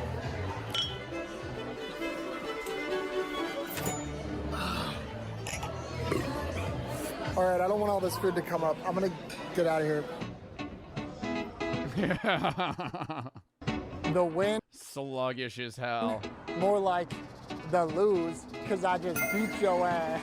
I was really hoping I profited on this one so I could make that joke, by the way. Jokes aside, I feel like that buffet was actually kind of a good value, and It's still not profit, though. Like, it's profit in the sense of what he's paying, so it's very valid. But that's how skewed buffets and just restaurants are. Is like that bottle of champagne that he's getting, that's $7 a glass. The whole bottle itself at a liquor store would probably cost like $30. But the restaurant itself is buying 5,000 of them in bulk for like $10 a bottle. For you to actually make not break even, for you to make the restaurant lose money at a $60 buffet, you would probably have to eat like more than any human could. Maybe for the really expensive one that he's going to, I could see a world where, yeah, he's just getting a shitload of caviar and it's like, that's actually easier to profit. But I think the cheaper the location you go, the more in bulk they're buying. And it's just like, bro, that whole breakfast plate probably costs like $1, like in the beginning. I feel like I got my money's worth. Guys, aren't I? Yeah, like Joey Chestnut. Like, I think you could get Joey Chestnut to sit down and just, you know, fucking rip 50 lobster tails. And then it's like, yeah, they lost money. This buffet is so insane, so luxurious, and so expensive that I have to hop on a plane just to get there. In the name of profit, let's get going. Guys, this last buffet cost me such a ridiculous amount of money. What is that fucking, what is Taco Guy bottom text with McLovin's ID? What is happening here? What is that? Is that the decor for the room? Unreal. But to help pay for it along with all... Oh, is this a sponsor? What ad is he doing? Oh, Chime. I do Chime. W Chime. Description or scan this QR code. Back to the buffet.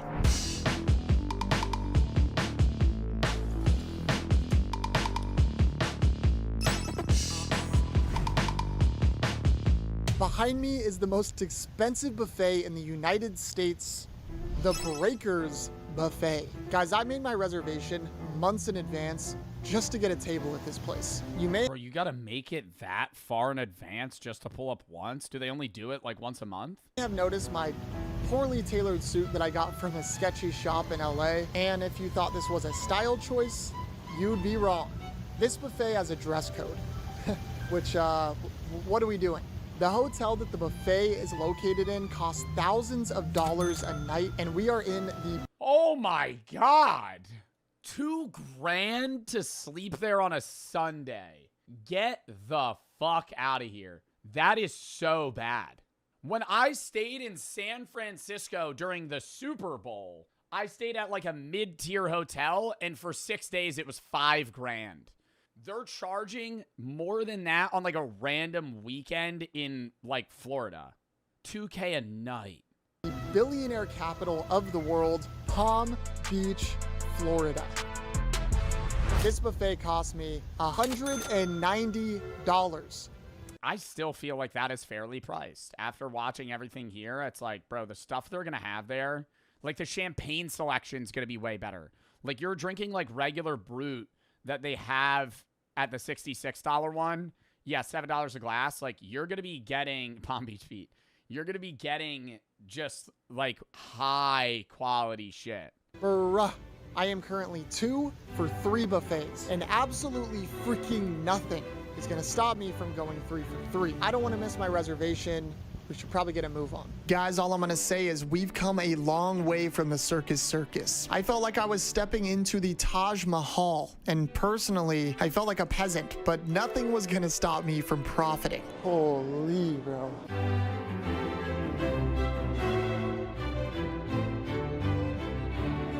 Hi, I just have a buffet reservation at 12:15. What was the last name?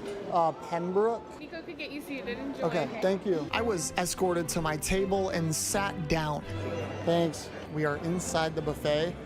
I'm not gonna lie, I don't get nervous often, and I am a little bit nervous being in. They got that Saratoga water. Could you actually pour it in a bowl with ice for me so I could wash my face? Here. I feel like I do not fit in, and everyone here seems like a billionaire. I don't know what type of person is coming here on a Sunday and spending $190 on brunch, but I guess I'm looking at him, so it's almost like awkward to film because of just how freaking fancy this place is. Like this lady to my left is like looking over her shoulder at me.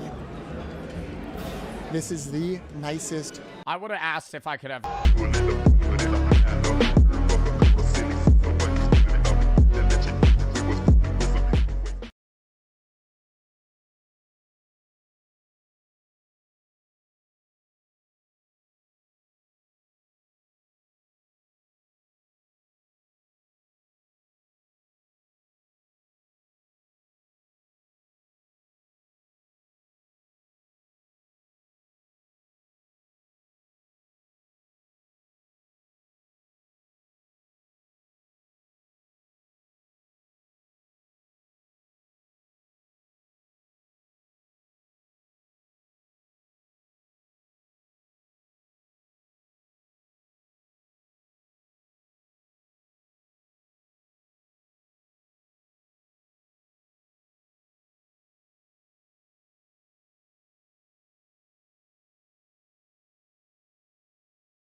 Gansito mentioned, those are good as fuck, man.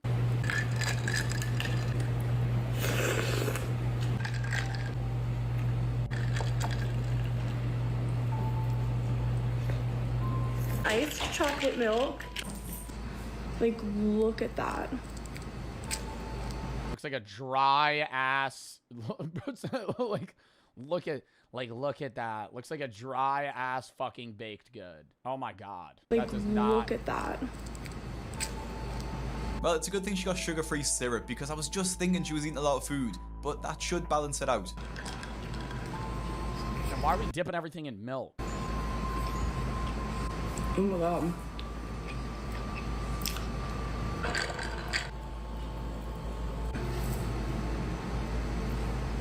These cookies are amazing.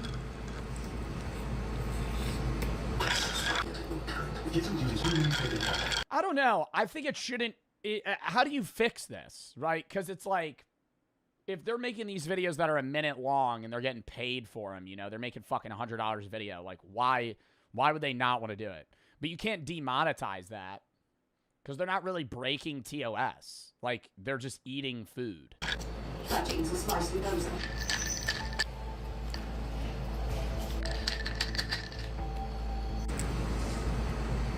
The shits are insane. Oh my god, the diarrhea, bro. Oh my god. Straight diarrhea. Going into that bathroom. Liquid shits. Liquid shits later, bro. She says she's starving. It's on this level of self-harm. Yeah, but you can't. No, you can't. No, because if somebody... You can't, no, you couldn't put that in TOS because it would be discriminatory. Because then if I on stream ate 10 Twinkies, people would be like, damn, that's bad. Like Jinxie. Jinxie lost the Roblox 1v1 with me. He drank a 2 liter of Sprite. That's like 300 grams of sugar. That's self-harm. It's not TOS, but it's like, if you see somebody that's morbidly obese doing it, then it's now considered that. Like, you know what I mean? Despite eating about 2 days worth of calories, and honestly... Roblox? Oh, no, Rocket League. Sorry. It isn't surprising. It's because I was playing Roblox with Steak. And for one, when you're that big, you're going to need more food to feel full because her stomach will be physically larger. And 2, she had... I don't think it's the stomach. I don't think it's stomach physically being larger. It's you're not consuming an amount of food that's going to make you feel full. You're eating high caloric density, low dietary fiber foods. Your shits are going to be rock hard. You're always going to feel like you need more. So many calories from sugar. You're going to digest it so fast. And carbs that her blood sugar will be spiking and then crashing, which is leading her to be more hungry. Your stomach gets bigger. Yeah, when you eat amounts of food, it's volume. Than if she ate whole meals and a high protein diet. The comments in this video weren't happy with her either. That's like 2 days of food. Stop making all this normal. There's more than 2 days of food. It's like 5. It's like 6,000 calories. Nothing normal. All this sugar is poison. Health is the most important thing we have. This is literally self-harm. Someone even commented defending her, saying that she isn't normalizing this much food, but the trouble is that she's doing exactly that. By posting these videos, there will be other people saying this who eat like her, and when they see other people doing it online, it... Thought I was done eating for the night. You make me hungrier. Were those hard-boiled eggs topped with CC? Or deviled eggs? People doing it online, it normalizes it to them and makes them feel like they don't. You know the type of food videos that I like? Brooke put me on. It's this teacher that eats the most disgusting shit every day for fucking lunch, bro. She'll make like onion cups and like this pizza with like mayo on it. Oh my god, it's disgusting. But it's like interesting to watch because it's not unhealthy food. It's just stuff that's like, I don't want. Why am I? Why Courtney? Yeah, everybody just knew. Oh my god, it's so gross. It's like, it'll be like soup dumplings, and then just with like onion cups. I'm like, yo, that room has to stink. Like the students in that room when she breaks out her lunch Tupperware bin probably be like, what's her name? Yeah, I know her name's Courtney, but I need to like look up. Life did not. Oh, here it is. Courtney Cook. I need to find one that's like gross because she does make good food, but like some of them, it's just like. Oof. It's like, oof. Happy Monday. Okay, I have a big old sweet potato. Holy crap. Yeah. This is just lunch. Some green onions, some butter. Oh, Buddha K. What is that? Almost. Pick them up. Oh. Just eating a potato. Just eating a potato and onions, bro. Like what is that called? Like a Baltic breakfast. I love watching those too. Some dude with just a bunch of onions and shit, and you just like just munching on them. Won't need to change. If Brandy wants to literally kill herself eating that much food, then she should be allowed. But she shouldn't be allowed to be monetized on these platforms for it. And I get that point where it's like you shouldn't be able to be paid for it, but I mean, there's so much worse shit that people get paid for on content. So. Although Brandy only has 160,000 followers, it's like if you demonetize this, you have to demonetize anything that's bad for you, and then like half of content in general is not monetizable. Adi Gutierrez has almost double that follower count and seems to have an even worse diet. What I ate today as a baddie: cereal for breakfast,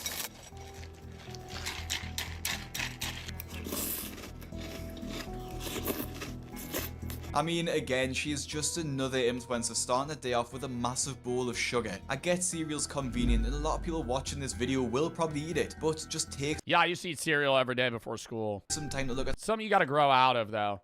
I think, like once you're out of high school and you're eating... You can't be eating, like, just straight, like, Cocoa Pebbles for breakfast. That's, like, a dessert thing. I eat cereal for dessert now. Start of the day, bro, you gotta be eating, like, egg whites, bagel, you know, some shit like that. Fruit, if you want sugar.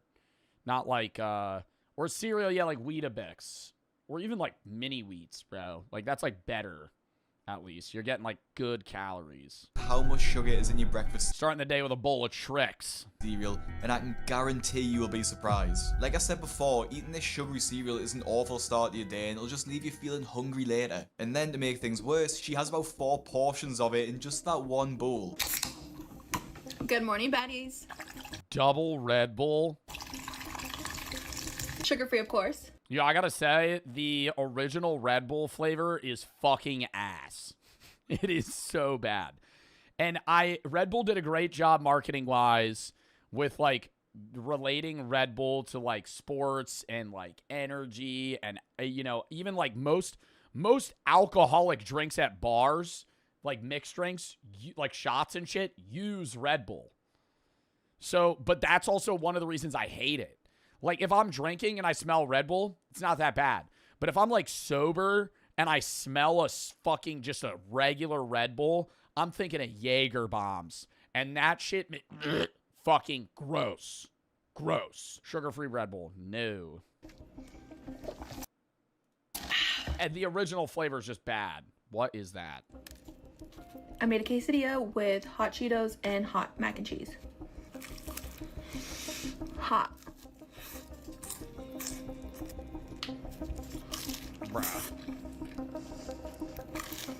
Olipop. Now, before she's even got changed out, that balances it out. That has prebiotics. Out of her pajamas, she's probably honestly had about 2,000 calories in just an absolute mess of food. And I don't know if this is an American thing, but who puts Cheetos into a quesadilla? Now, it's a good thing she has those 2 Red Bulls because her Dude, I've done that before.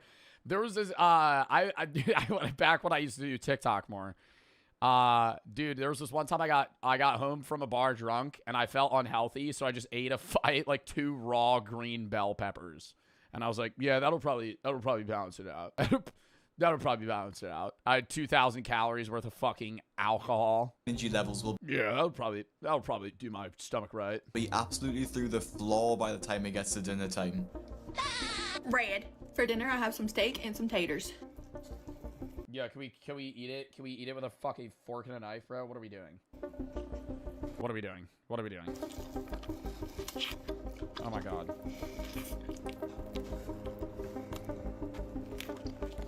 Is that butter? Is that just butter, or is that... Wait, no, that's mashed potatoes. SpongeBob.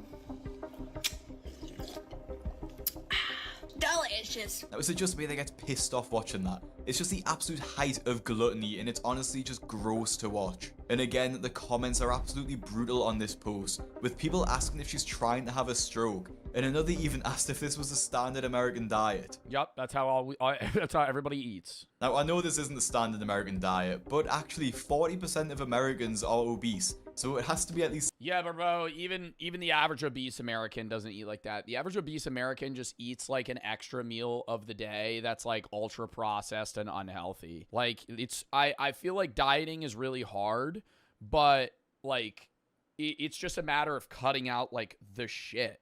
Right? Like, people just don't eat fucking... Dude, just swap shit out. It's like people are like, oh, well, I don't want to diet. I'm hungry. But I'm like, you're hungry because you eat, like, fucking shit. Like, swap out the bad stuff for, like, vegetables, man. Like, if you eat 2 cups of cooked broccoli, you're full for so long, you know? But if you're eating a fucking processed sandwich of sorts with, like, white bread, meat, cheese, and then fucking just, like, mayo... You know, and then on top of that, you're having like a bag of chips. Like, that's gonna fucking flood right through you. Similar to what a lot of people are eating. Now, the reason I get annoyed at these videos isn't just because of the fat. And despite... Does the FDA even do their job? Dude, the FDA just ensures that shit is like safe to eat. They don't really like restrict people. And even on that, the FDA is so loose with US rules. Like, the majority of the stuff that we have is like highly processed with like chemicals and... other preservatives that other countries can't have. What people online might think, I don't hate fat people. I get annoyed at these videos not just because they're normalizing these awful diets, but because they're being rewarded for it too. Like I showed with James Bowler before, not only do they get free meals, but they get paid by these platforms in the form of ad revenue. Addy has over 300,000 followers on Instagram and over 500,000 on TikTok, posting pretty much every day on these platforms. So it isn't a stretch to imagine that she'll be earning multiple thousands. No, she ain't making that much money, bro, and I'm sure of it. I did short form, bro. She ain't making fucking 30 grand posting these videos, dude. 7,000 likes. 7,000 likes. That video probably made $15. That video made about $15. Like, you're not... Short form media pays about fucking ass. Nothing. 7,000 likes, dude. 7,000 likes on a minute video. Even if you had like 200K views, $40. Tops. Probably like 5. Over 300,000 followers on Instagram and over 500,000 on TikTok, posting pretty much every day. Yeah, 200,000 views on a minute-long video. What I ate in Disneyland. She's not even making the money back for what she paid for the stuff. I mean, you know, granted, she's writing it off if she knows what she's doing. So she's writing off the food that she's eating because she's filming it for a video. But still, it's like, it's not offsetting the fact that you're still just like burning money on these platforms. So it isn't a stretch to imagine that she'll be earning multiple thousands a month. And then other people with poor... 40 cents per 1,000 views. Carson, if you think that anyone is getting 40 cents per 1,000 views on any platform, even YouTube, you are widely mistaken. Mr. Beast would be the richest man in the world if he got paid 50 cents per 1,000 views. Are you crazy? Diets will say this. Most of the time, like, my CPM, wait, actually, no, I think you're right. 50 cents per 1,000 views on TikTok is crack. It's probably like 3 cents, 2 cents, maybe a penny. On, what do I get on YouTube? It varies by video.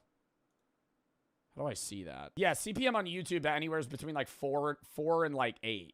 So like $4 1,000 views. And start recording. That's YouTube on hour-long videos. On TikTok, regular CPMs gotta be like less than a penny. On themselves eating, thinking that they can make money while eating. And then the only way they get attention by doing this is by eating bigger and bigger meals, which just puts more strain on the health and society. And then when people like Addy get more money, it's pretty obvious what to spend it on. Facebook pays hella good then, that's what I make. Meta pays more. On Facebook in general, they just jam ads, and the ads are more valuable because the audience is older, and older people buy more products. The older your audience, the more money you make for ads. What I ate 16-year-old's a lot less likely to buy a product than a 35-year-old. today as a fatty. Good morning, fatties. I got a core power and Heavenly Hunks cake batter flavor. So that's my breakfast. We got In and Out.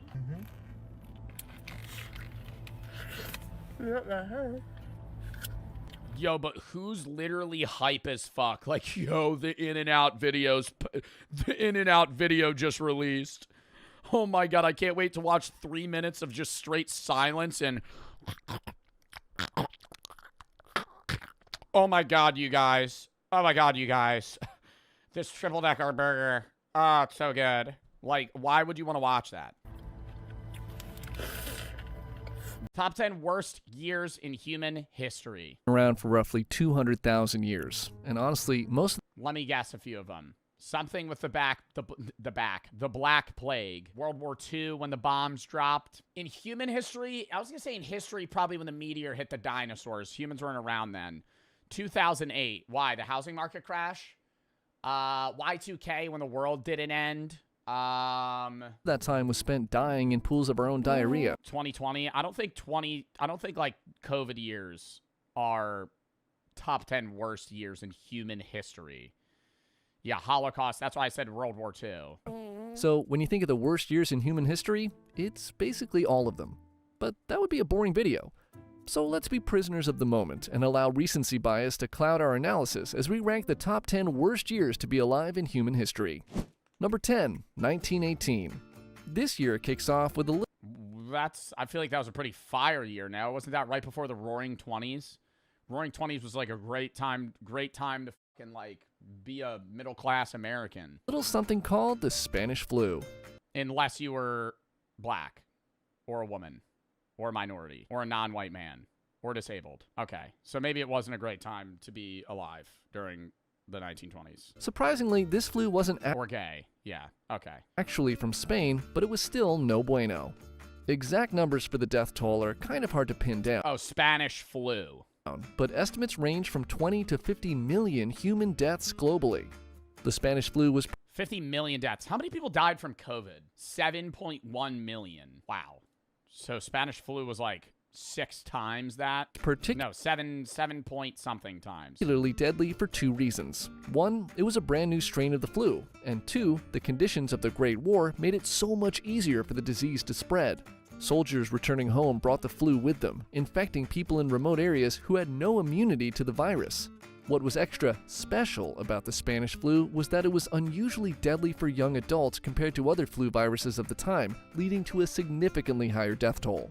This disease... Chat, if you got the Spanish flu, do you think you would eat that shit? I think I got a pretty weak immune system when it comes to like big illnesses. I had COVID twice, and I was fine. But that was COVID. Spanish flu, like part of me, okay, I would never want it, but part of me is like, would I die with the Black Plague? Yeah. No modern medicine, right? Like, let's say you get the Spanish flu, but you're not allowed to take like Advil, Tylenol, nothing. Like, you're just you're ripping it. You know, like you're lasting that shit out. It's wraps. Most of us are dying. Was terrifying for doctors. Black Plague has to be on this. The Black Plague was so bad that people thought it was an evil that brought the end of the world, bro. That many people fucking died. There were bodies in the streets, piles of dead people. When the Black Plague was like the devil himself coming back to Earth, bro. Like a third, it was a third of Europe. I'm pretty sure it was more than a third of Europe. I think it was maybe a third of Europe as a whole, but a ton of, like, certain areas, like, almost everybody died. How many people in Europe died of the Black Plague? 50 million people, but this was in the 1300s. So 50 million people in the 1300s is way more than the 1900s. 30 to 60% of the continent's population of Europe died. Florence, for example, lost up to 60% of its population, similar to London. So, like, heavily populated cities lost, like, more than half of their people. Just because of how quickly it spread, or how quickly their It was a third of the world. That's what it was. Patients died, but the process of how people died from it. Heliotrope cyanosis was a symptom of the Spanish flu, where a patient's skin would slowly turn purple as their lungs filled with fluid, preventing them from getting enough oxygen into their bloodstream. The blue/purple color would start in their lips and fingers, but eventually spread across their whole body as they neared death. After the patient passed, their entire body would then quickly turn from purple to black. Truly horrific stuff. To make matters worse, 1918 was also the final year of World War I, which saw another 5 million global casualties and made most of Europe no fun. Also in this year, you had the Russian Revolution going on, which ended the House of Romanov for good with the assassination of Nicholas II and his family this year. This revolution allowed Vladimir Lenin to take power, where he established a totalitarian dictatorship that oversaw the mass killing of political dissidents. The revolution was marked by brutal civil war and famine, which killed millions more. And finally, the Treaty of Versailles was being drafted, which, while not initially terrible, put Germany in a super bad mood that had some pretty major downstream consequences. But more on that later. Number 9, 1492. What happened in 1492? I feel like there's a gap. I feel like there's a gap in human knowledge. Like, most humans know a lot of shit that happened between 1800 and, like, today. And then you know a little bit about the 1600s and, like, Jamestown and, you know, fucking witch trial shit, blah, blah, blah. You know, you could even go back to, like, certain, like, poets or people that were alive, like musicians in, like, 1300s. 1492, oh, Columbus. Columbus sailed the ocean blue in 1492. Ooh. That one slipped the brain for a minute there. Yeah. We all know in 1492, Columbus sailed the ocean blue. But by doing You gotta say the rhyme for me to know. You can't just show me the date. that, Columbus also opened up a portal to hell for nearly everyone who is currently living in the Americas. Yo, that motherfucker was a horrible person, bro. They don't teach. Yo, they deadass didn't teach. I feel like now they probably do. I remember when I was a kid, bro, they did not teach about Columbus being a horrible person. They were like, Columbus founded the Americas. That motherfucker lied to the Native Americans and said that the fucking moon was gonna, or the sun was gonna disappear, or the moon was gonna disappear. They lied. He was like, hey, the sun's gonna disappear if you don't fucking give us food. And they're like, no, it won't. Because who the fuck would believe that? And he just knew knowledge about astronomy, and he said his god was more powerful than theirs. And then there was a fucking solar eclipse, and the sun disappeared. And then they fucking gave them all their food, and then died. Every indigenous person that came in contact with the Europeans. I thought he said the moon would be of blood. I'm pretty sure he just predicted a solar eclipse. Yeah, in 1504, there was a total lunar eclipse. Oh, lunar eclipse. During his fourth voyage, Christopher Columbus induced the inhabitants of Jamaica to continue provisioning him and his hungry men, intimidating them by predicting a total lunar eclipse. Some claim Columbus used the ephemeris of the German astronomer, but Columbus himself attributed the prediction to the Almanac of Abraham Zacuto. He got beached, blah, blah, blah. They needed food. They couldn't give it to him. And then he, like, basically just, like, settler was lied either to them. He would also, like, you know, do some pretty fucked up shit in general. Killed by a disease, killed in the slave trade, killed in war, or died of a broken heart. And while it certainly didn't all happen in 1 year, the introduction of European settlers to the Americas ended up killing 90% of the indigenous population. Even if it was a peaceful interaction, Europeans brought over diseases that the Native Americans hadn't encountered yet. And then they all died. Same thing with, like, a lot of encounters with, like, Amazonian, like, tribes. Like, you just, like, go see them. You could be peaceful, and then they're all just gonna get, like, fucking smallpox and die.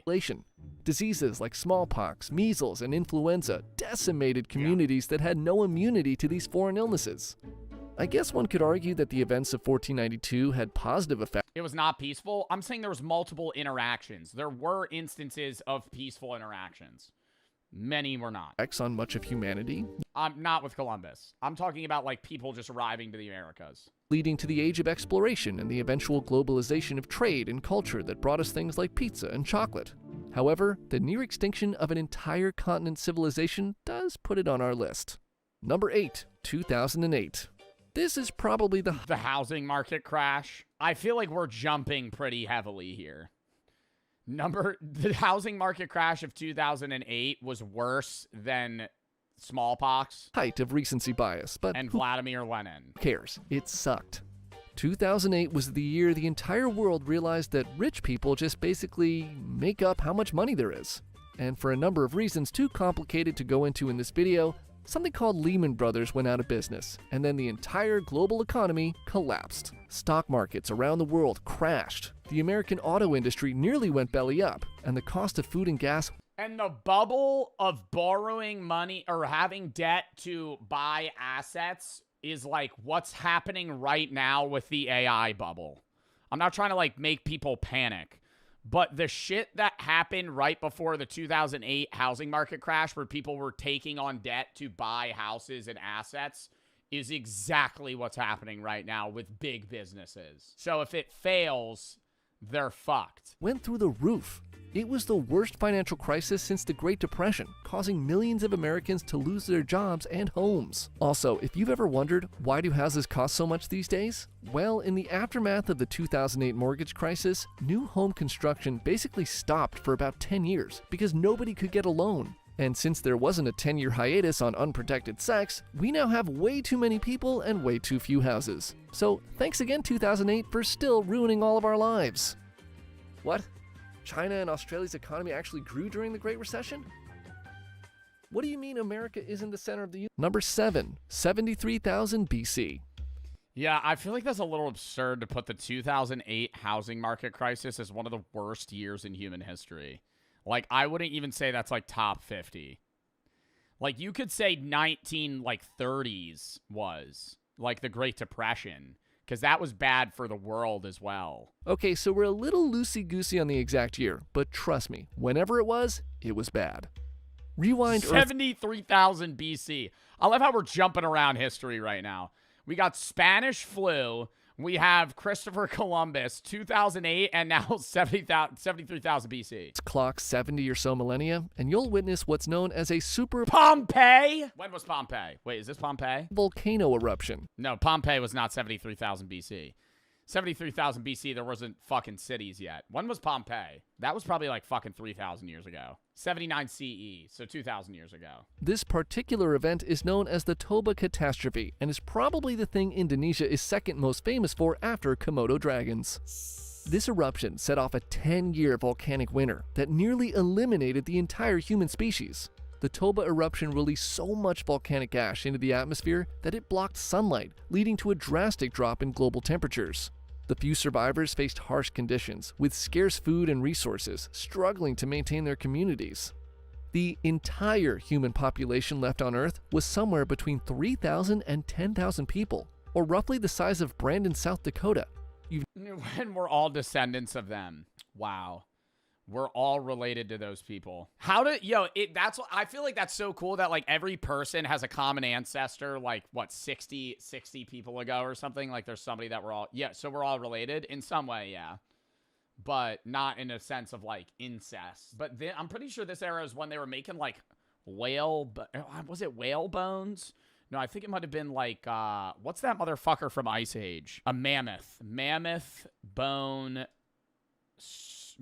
huts. Yeah, people used to live in this. Stuff that looked like this. Ukraine. Mammoth bone structure homes. This was like when it was like really fucking cold out. They would make shit like this out of just straight animal remains because it was so insulative.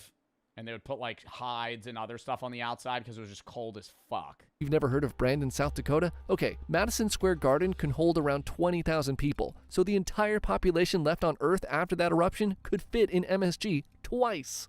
This phenomenon is known as a genetic bottleneck, and is also why we're all kind of related. Number 6, 1929.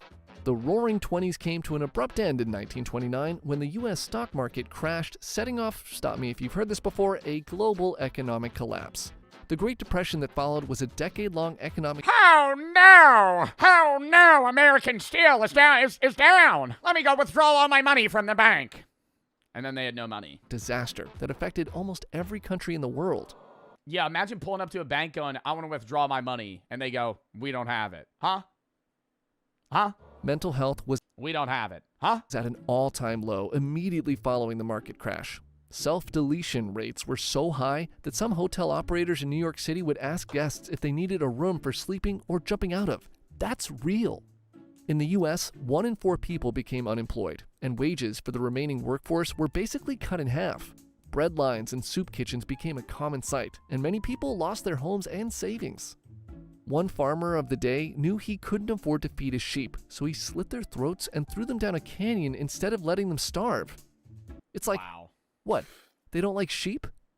The events of 1929 set off a decade of economic hardship that culminated in Earth's favorite pastime, World War. Number 5, 1601.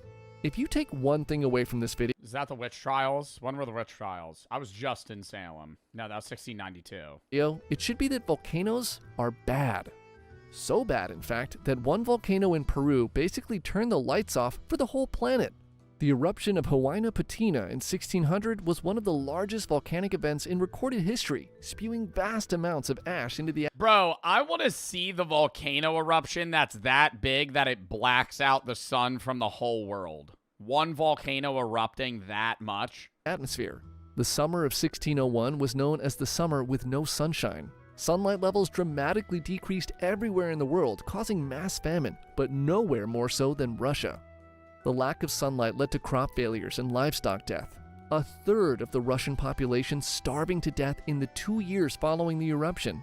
No sunshine also meant it was extremely cold, so to keep warm, many in the region turned to killing any animal with fur they could find, not just for food, but also to create clothing and blankets. Accounts from the time describe people so desperate for food that they ate grass, their pets, and each other. Which means all of us are just one cloudy summer away from cannibalism. I'm not eating my dog. That's the one thing I'm saying right now. I would not eat my dog. If I was starving, bro. Number 4, 1940. I will. You'll eat my dog or you're going to eat your dog. Javi, I'm telling you right now, you ain't eating my dog. I'm eating you before I'm eating my dog. 42. Not much to see here, just worldwide violence and genocide resulting in millions of deaths. At the tail end of 1941, Japan made a monumental strategic error and, not so elegantly, insisted that the U.S. become heavily involved in World War Wait, which one is this? Oh, 1942. II. This essentially turned America into a death factory, where every able-bodied human was either making stuff that killed people or just killing people. And this is when we really became a war-based economy. Ugh. The war effort mobilized entire populations, leading to the development of new weapons and technologies, including the Manhattan Project, which would cause all kinds of problems for future humans. Meanwhile, soldiers and civilians in Russia... And it was a like, the Manhattan Project was terrible, but, like, even if the Manhattan Project didn't happen, nuclear bombs would still exist, right? It was just who's the motherfucker to make it first.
And then it's a lot more selective near the end. So I think the videos get better because they're kind of looking for videos they find funny. It's not 5. It's not 5.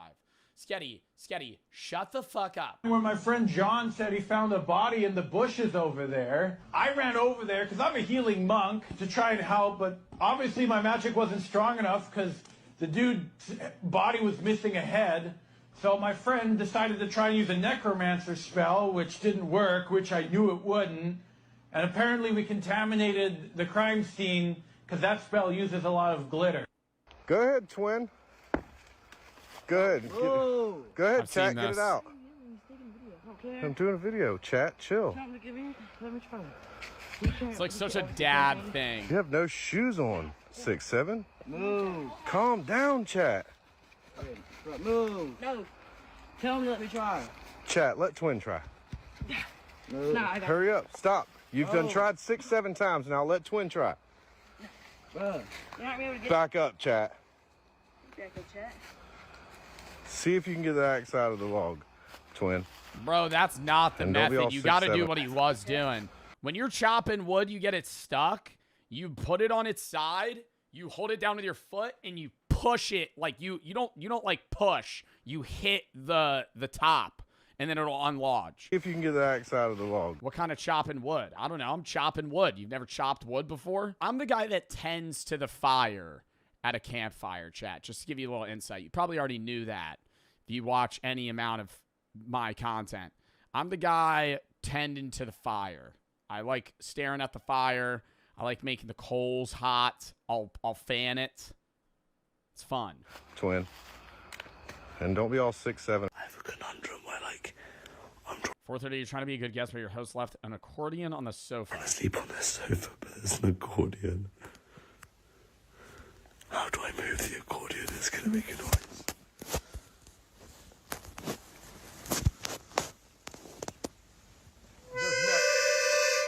Fuck. Why do they have an accordion?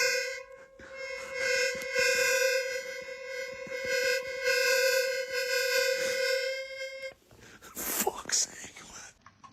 Foarte putere votat la această lopată. Oh my god. Team rights, no reaction. Let's go. So, you know, fun game I've seen. What country do they play this in? Because I know I have people from other countries in my chat, so they would know.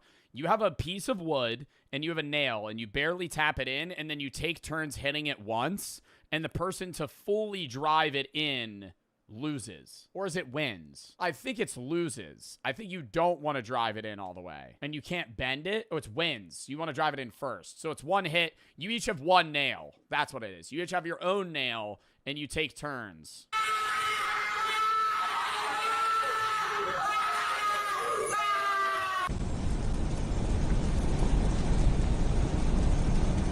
"98 minutes of delay we're adding to your route." What?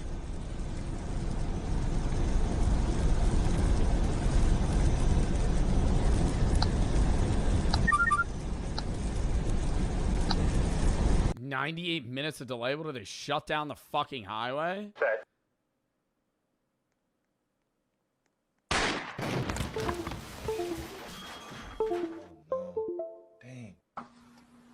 Mr. Ponton, I It's been 5 years since the incident lawyer cat filter. believe you have a filter turned on in the video settings. You might want to take a We're look. trying to. Can you hear me, Judge? I can hear you. I think it's a filter. It is, and I don't know how to remove it. I've got my assistant here. She's trying to, but I'm prepared to go forward with it. I'm here live. I'm not a cat. Oh my God. I can see that. Hey, bro, would you like the shot or you want to double it Wow. and give it to the next person? That was not 5. Hey, future me. Hey. I have a few questions for you guys. Okay, yeah. So, that party tonight in Lincoln, we go, right? Not exactly. Do we ever get rich? Well, it's been about 10 minutes, so gonna have to say no. Do we ever find love? Well, I mean, 723.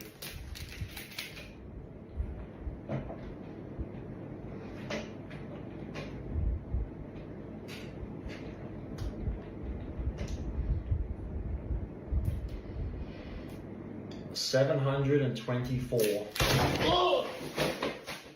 Wow, it was that one that made it burst? 24. Damn, I think if he just touched it, it would have exploded.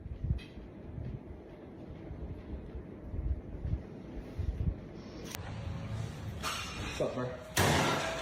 Bro, people keep sending me this video saying this looks like me. Like, this has been half my ats on TikTok. What's up, bro? He just wears the same shit. Or just shattered his phone. Well, good session. Axe body spray. Here, take your plate. Oh, Mom, I don't like meatloaf. Since when the fuck you ain't like meatloaf? Yep, say your first words. I fucking hate meatloaf. One day you like something, one day you don't. And I'll work like a dog, day and night. Check this out. So I just got this shirt, and if I charge it with this black light, look, it glows in the dark. Yo, dude, that's awesome, man. That's so sweet. Black light. That's so cool. Do you have any more of those? I kind of want one. Yeah. Can I get one of those? Bro, I didn't laugh. I smiled. You know what? I gotta go to the bathroom. I'll be right back. Yeah, me too, actually. Oh, yeah, you want to come with me? Sure, yeah. Did you see I saw it's a lot of cum, I think. We'll just be like 25 minutes. Yep, no, okay. Oh, wait, it was on his face, too? I didn't even see that shit. Oh, my God. I only noticed it on the pants. You know what? I gotta go to the bathroom. I'll be right back. Yeah, me too, actually. Oh, yeah, you want to come with me? Sure, yeah. Did you see I saw it's a lot of cum, I think. We'll just be like 25 minutes. Yep, no, okay. Oh, yeah, you guys sure are did. Either of you guys want to come? No. You guys come? Turn the black light off. Turn it off. No, my wife's an indigenous marsupial. I just haven't ordered yet because I can't see the menu. I can't find my bifocals. You could just tell me what kind of sandwiches you got. I'll come right back around and I can order them for. We got croissants that are 2 for $5, sausage, egg, and cheese.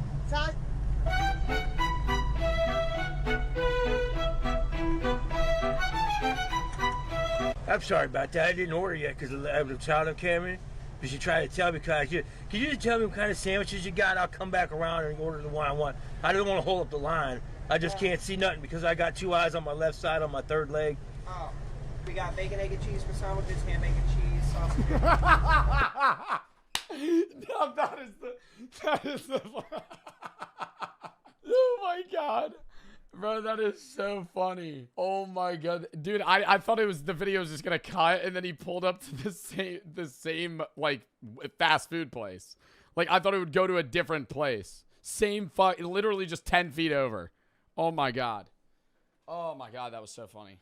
Okay, so that was 5. So it was shot, bong, shot, fuck.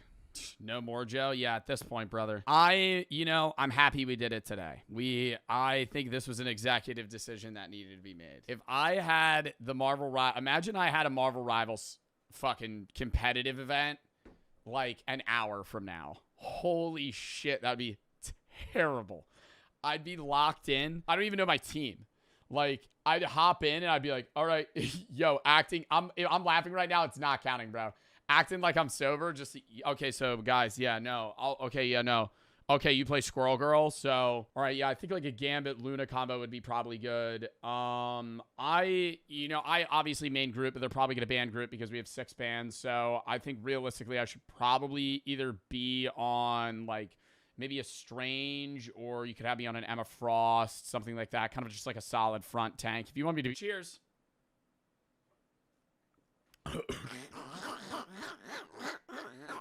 Oh, it's like a car starting up. Ugh! I'm not really feeling it today. I think I'm just gonna 4 minutes, Joe. No laughs. 4 minutes, 52 seconds. go light. Tell my Drin bro I'm going to take it light, so I will do whatever he does. Do whatever you do. Are you fucking kidding me? No, I'm just like not feeling it. You want to take it light and follow what I do? Yeah, just whatever you do. This guy's here to meet a 15-year-old girl. Yo, why are you guys... No, this feels unfair that the mods are backloading. Like, there's like good video, bad video, bad video, bad video, good video. It's just like... I feel like you just put all the good ones at the end. Wow, it's amazing! Was it a portrait?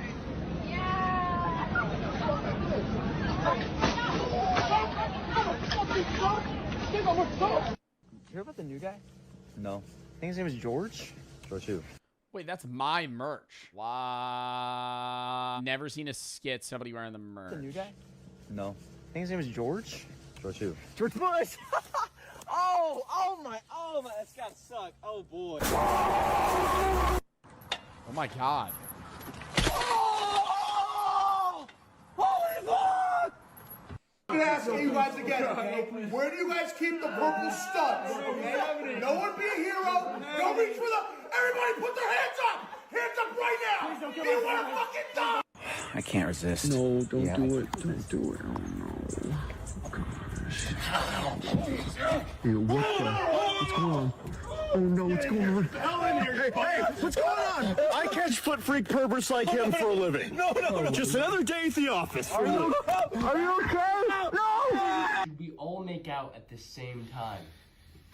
What the hell? What the hell? Dude, you fucking moved that yourself. No, it said yes. The devil speaks. Bro, he makes so many skits that are like the Curry Barker level of like humor. Bro, we gotta do it now. Like, I think these are great skits. Dude, you fucking moved it. Oh, the Airbnb says we have to take all of our clothes off to get in the hot tub. Oh, you don't do it, we're gonna die. Oh, well, I don't want to get charged a fine. Die.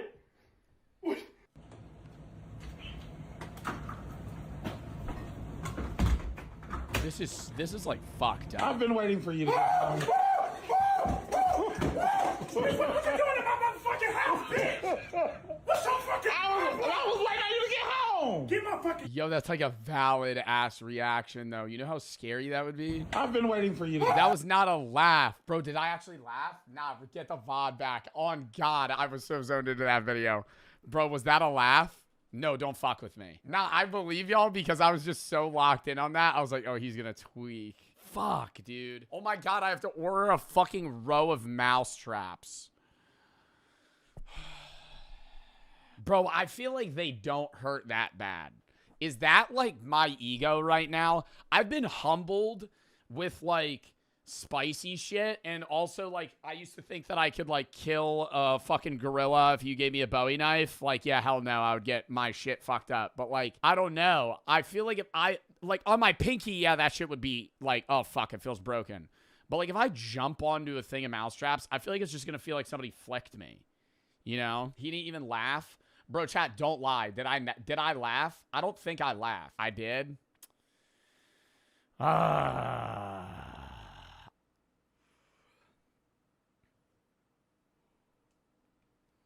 I'm taking the piece out. Yo, more than one of y'all go, oh, you got to take the piece out. Dude, how do you think I'm inhaling it? Fucker, hold up.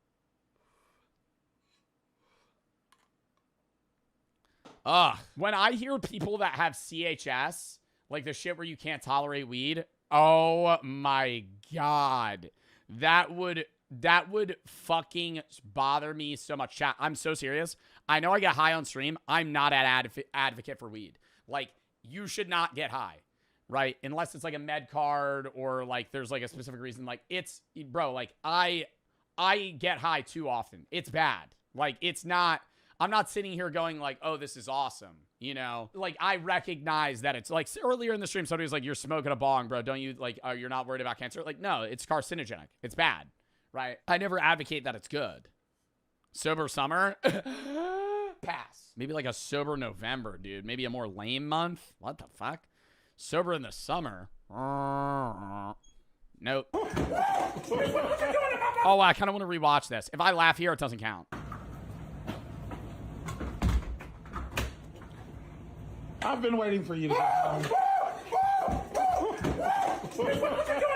I'm shocked at how long it took him to like realize it was his friend. It was like 10 seconds. What's so fucking? I was waiting on you to get home. Get my fucking key, bitch. Get my key. No. Get my motherfucking key. Get down for real. I'm gonna call the police on your motherfucking ass. Give me the key, because you don't know how to fucking act. Give me the key. What do you want? So I made chicken. Okay, so Chicken my is a client, can he just shut the fuck up? Huh? Can you like fucking disappear? You're so fucking awkwardly weird. And look at him. He's such a fucking weirdo. Get out of my presence. Huh? Damien, so one of my clients owns Green Village Deli in Huh? Madison. What do you mean, huh? Listen! Okay. Green fucking Village. It's a salad. It's a fucking grilled chicken salad cut up with peanut, what? Huh? With peanut sauce, Damien, and fucking. Shut the fuck up! Shut up! I'm telling you. Shut up! Go away, Devin. Do something with your hair.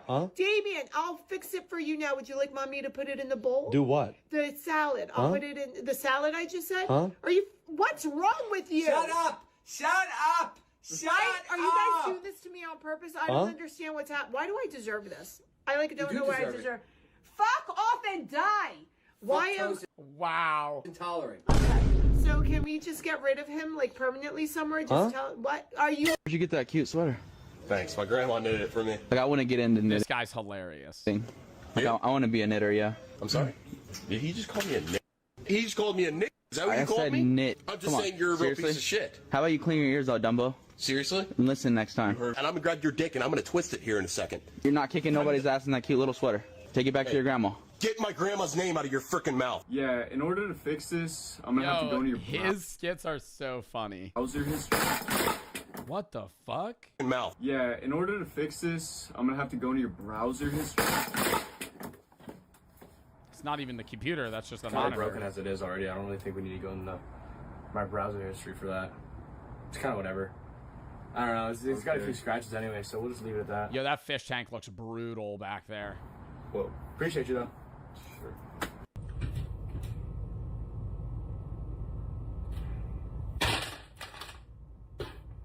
Wow. I mean, that was like easy as fuck. Dumbass.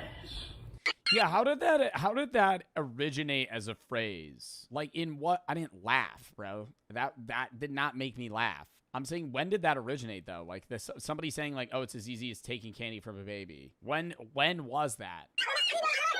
We just saw how it started. Okay, Brady. Okay, Brady. Okay, Brady. Dude, Project Hail Mary is the best movie of all time, dude. You have to watch it. Oh, no. It is a great movie and you should watch it. Bro, it's like 3 hours long, though. Bro, did he actually think he was getting like $1 billion?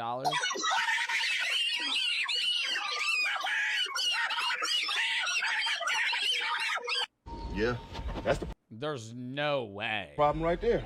What? You fucked the trans. No, I didn't. Yes, you did. No. Okay, it was dark though, and I was drunk. I didn't know. What the fuck are you talking about? You fucked up the transmission. Are you talking? Oh. Wait, what the hell? Nah, I was not in my. Now, what was you talking about? Now, get your ass back here, man. Yo, dumbass! Watch where the fuck you're going. You not a fucking Holy collab of the century, dude. Lil Cumtism and Goofball. drive. Whoa, do you want to fucking teach me? Yeah. This is the AC. Wow. These are the windshield wipers. What's this? That's the one, you dummy. Wow, that was the last video? Really? We ended it off on that? Damn, dude. That was a good try not to laugh. I'm gonna be real. That was cinema. I think that my mods... Yo, little quick clap it up for the mods. Great job. Great job. Great job. See, I'm so happy we did that instead, because here's the problem. When I let you guys submit videos, so many of you are going, you got to submit shit that you think's going to make me laugh, and also not just annoying shit. And like, they submitted 2 videos, 3 videos that were like, you know, just being cornballs. But like, you know, it was great. That was a good video. That was a good video. Pay the mods. Brother, don't worry. They're all going to get a Visa gift card at the end of the year for $5.